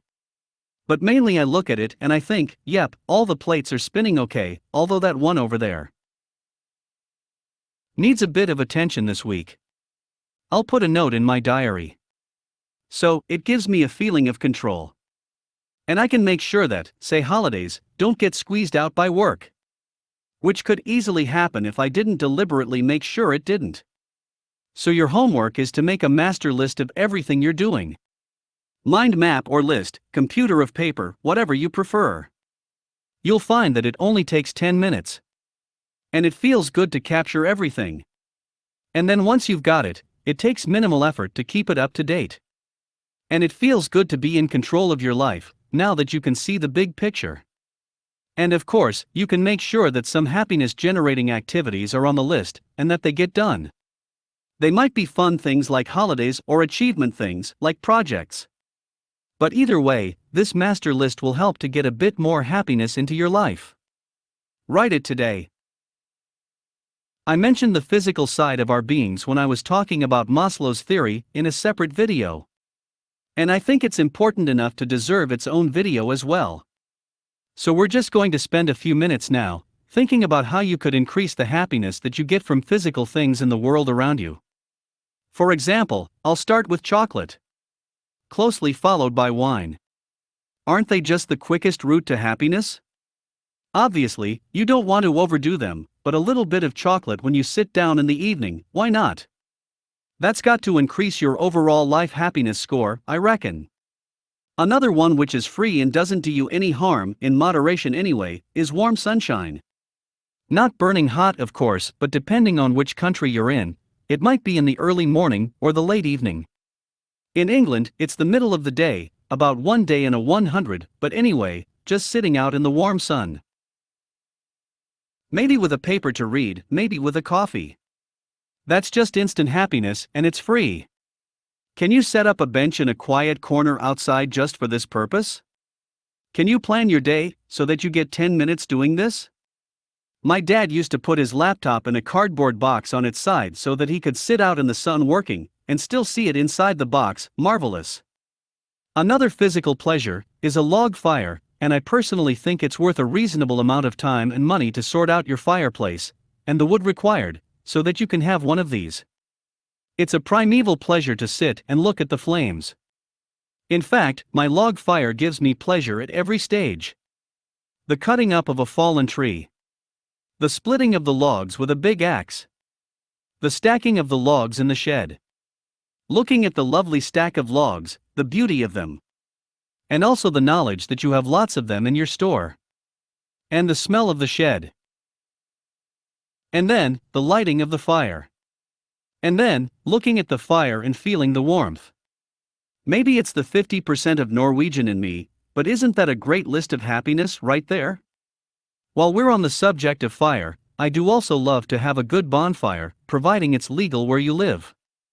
It's great to get rid of old cuttings and branches by having a bonfire in your garden, ideally in the dark. You can just gaze into the coals, poking occasionally at it with a stick. Is it just me, or is that a brilliant happiness generator? Again, for no cost. I do accept that you need a garden for this, and one that's big enough not to disturb your neighbors.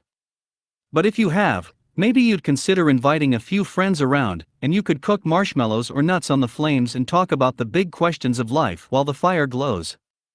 Brilliant. And on a cold night, of which we get a few in England, another little pleasure, again also free. In fact, it saves me money on the heating bills. Is to get my duvet down from the bed upstairs and sit on the sofa with it while I watch TV. Really warm and comfortable. I haven't tried a onesie yet, but I suppose I ought to. But I can't believe they'll be as good as a duvet on my sofa. Another physical pleasure, a huge source of happiness and unhappiness for some people, is eating. What a shame if eating is ruined by guilt and obsession, because it surely can be a great source of pleasure. Try focusing on your food, eating it slowly and savoring it. Don't talk during the meal, or maybe talk only about the food.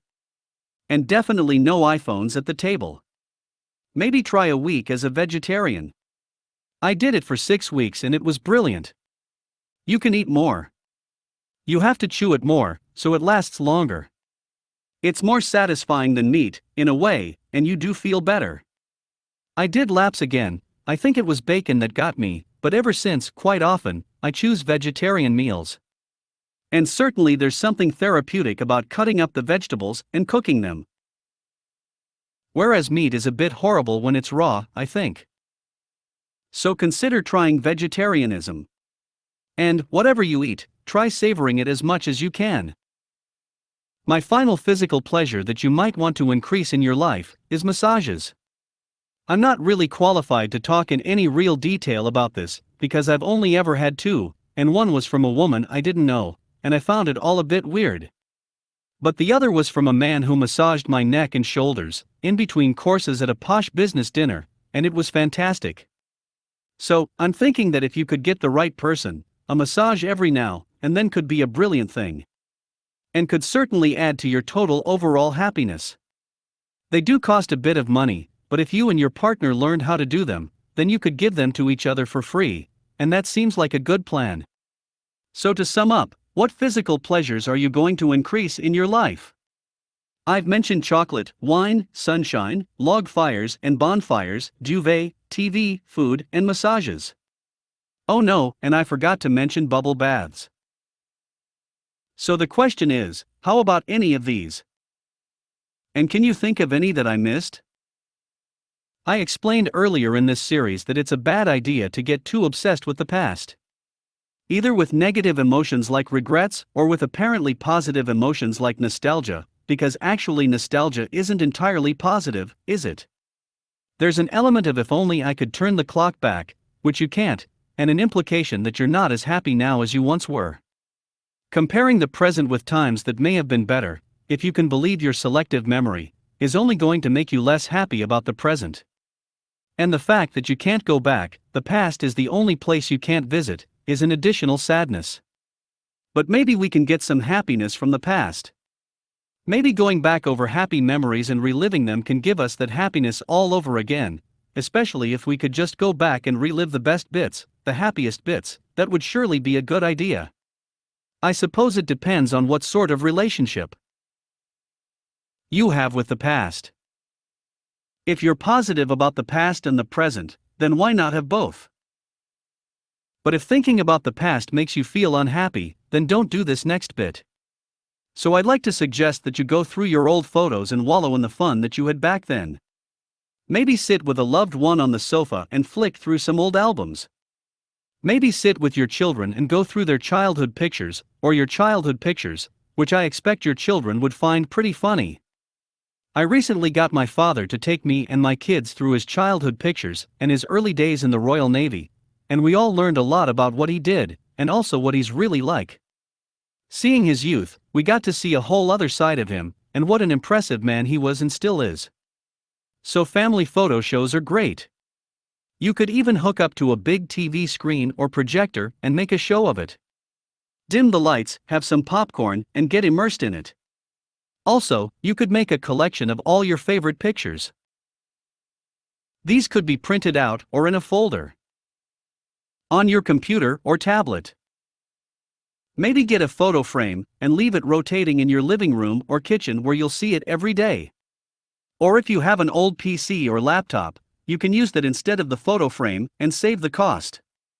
Or you could have it on your main computer as the desktop rotating to a new picture every now and then. So there we are, extra happiness from some family/social time, as well as getting the maximum happiness out of the past. Who are you going to invite to your photo show, and which photos are you going to show them? This next happiness video is about the dreaded television. We all know it's bad. We mostly watch junk. We all probably know someone who doesn't have a TV, and we think they're mad even though we sort of admire them too. And let's face it, giving up TV isn't really an option, is it? Well, I've noticed that when I'm on holiday, I don't really watch TV at all. If you go to Italy or Norway or Peru, the TV will probably be poor quality and also not in English, so you have no option but to do something else. And suddenly you have loads of spare time. So when you're on holiday, what do you do instead? And the answer is you talk, you read, you play cards or board games, you go for walks, you get some exercise, and it's great. You might do something mindless like making a jigsaw puzzle, but doing that isn't a waste of time because you talk while you're doing it. All of the things I just mentioned are pull rather than push activities. You do them at the speed you want to go at. For example, with reading you pull the words out of the book at the speed you want rather than with TV, which is a push activity. The TV pushes the stuff at you at a predetermined speed which may be too slow or too fast for you, and you can't easily stop to think or to talk. If you watch people while they're watching TV, they look almost dead. They're glazed over, not moving, as if they're asleep with their eyes open. They only break the spell if you walk between them and the tele, or if you switch it off when there's a big fuss. But actually, sometimes if you switch it off, you suddenly feel free from the spell. You're kind of glad and then you don't want to switch it back on again. No, you're right, that program was rubbish really. I don't know why I was watching it. But the spell had to be broken in order to get free of it. I read somewhere that we see 300 murders a week on TV. I think that was the number. I guess it varies depending on what you watch. All those vampire films seem to get through a lot of murders. But certainly there's a lot of stuff on there that brings us down both during the program and for a while afterwards. The news is mostly depressing, lots of documentaries are very depressing, the Amazon rainforest, polluted rivers, animals going extinct, etc. The soaps are mostly populated by horrible people doing bad things to each other. And don't get me wrong, I love the excitement of 24 or Breaking Bad for example, but they aren't really people I'd like to invite into my home to socialize with. But in a way, I am when I watch them on TV. There is an argument that watching poor or evil people on TV makes us feel better about ourselves in comparison. But I'm not convinced it's a road to happiness. I think if you're going to watch TV, then it should either be educational and useful or funny. I will allow films like Airplane or Anchorman, or a comedy series like Friends or Fawlty Towers. But what about social TV watching? It's family time when we all sit down and watch TV together, isn't it?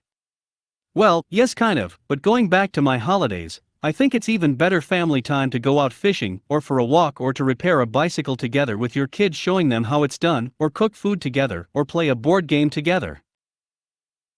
Being in the room together when the TV is on, not speaking, isn't very high quality time, is it? It'd be okay if the program was controversial when it makes the kids think and you can have a discussion about it, but how often do you watch a program that does this? So to sum up, TV fills our heads with negative stuff, but more than that it's a huge waste of time, several hours a day which add up to several complete weeks per year. Don't tell me you don't have enough time to play if you watch TV every night.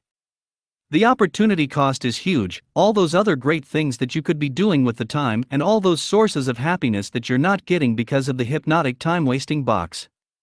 And even if you're watching it with the family, it doesn't really count as time with the kids, not quality time anyway.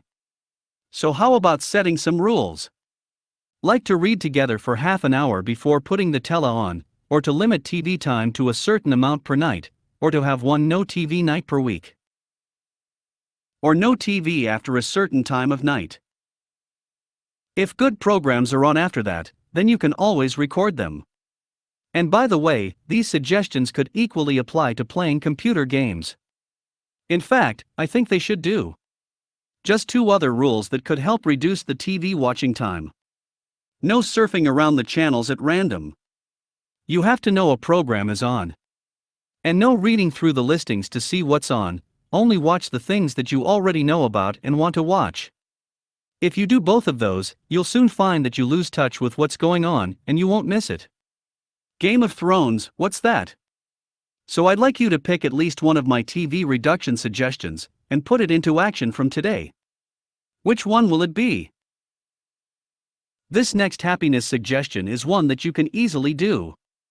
And it could really change your life. It's to set up a mastermind group. Now this is a group of like-minded, positive people who meet perhaps once a month to discuss their situations and make plans to help each other to solve problems and come up with ideas.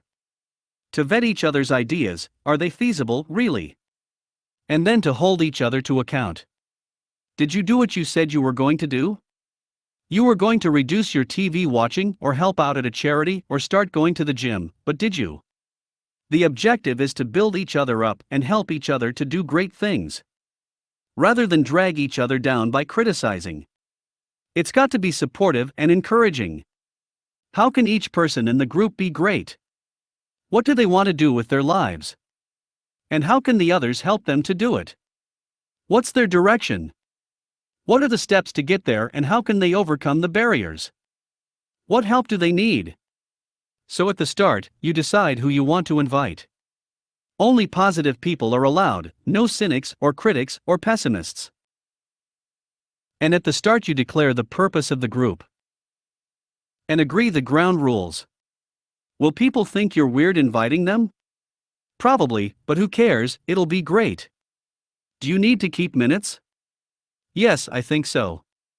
Just some notes so that you can see if people have done what they said that they would. Does it need a chairperson to run it? Yes, I think so. But this could maybe so someone different each time. Where should you meet? Well, it could be at someone's house, that would probably be best. Although you don't want young children distracting you. I have a millionaire's curry club that I've started where we meet at an Indian restaurant every now and then and help each other with problems and questions to do with work or just our lives generally. Anyone can bring a problem to the table. I've invited all the people I know that are A, successful and B, that I like. I'm the only one who isn't a millionaire, and I'm hoping that some of their thinking and attitude will rub off on me. So far it's been fascinating as well as great fun. So, I'd like you to make a list of the positive, successful people that you could invite, and then invite them all to your house, or to a restaurant. Maybe once they're all there tell them why you've invited them, and see if they're up for it. At the very worst you can all just have a meal and a good laugh. But just possibly, this could be the start of a really life-changing regular event. I think my wife's biggest cause of unhappiness apart from me, no I'm only kidding, is procrastination, putting things off. Don't get me wrong, I think she's pretty happy overall, but procrastination is her one demon, and it really does reduce her overall happiness. That feeling of something that you know you should be doing, and it's starting to become quite urgent, and you still can't seem to get around to it. It's there hanging over you all the time. Years ago when my daughter was about 4, she was a chicken in the Easter dancing show. There were about 30 tiny human chickens in this chorus line, and the mums had to make their outfits. I think we were given the material, and you had to cut out the shapes and sew it up. Anyway, making the chicken outfit was put off until the dress rehearsal loomed, and it was just a couple of days away. And my wife had this increasing feeling of panic and inadequacy as her daughter still didn't have her outfit. And in the end I sat her down and said, okay, forget everything. Don't do anything until you've made the chicken outfit right now. And she did. It took an hour or something, and then, sighs, the weight was lifted. Everything was great again. That chicken outfit had been making her unhappy for weeks, and it was meant to be a joyous thing seeing your daughter in a dancing show. Procrastination nearly ruined it. By the way, before you say I should have made the chicken outfit instead of my wife having to do it, can I just say that you don't want to wear something made by me? It would have ended up looking like a hideous duck or a ghost or a starfish outfit instead. Anyway, right, so I read somewhere that the more you are resisting doing something, the more value it will add if you do it. Or to put it another way, the more valuable it is, the more we put it off. How perverse is human nature? But it's true, isn't it? We do put off the important things, hiding behind doing urgent trivia instead. And I suppose it's either fear of failure or laziness. Maybe the important things are too hard for us to face or too big to get a long enough block of time, but I think mainly it's that fear of failure. Or fear of success. What if we do it, and then things change? I know a great guitarist who put off sending his CD into the Glastonbury Music Festival for fear of it being rejected to the point where he never sent it in. So guess what? He never played the festival, and he could have.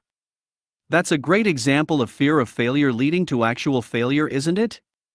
So if you're prone to putting things off, then for the sake of your total happiness in life, you simply must find a way to overcome it.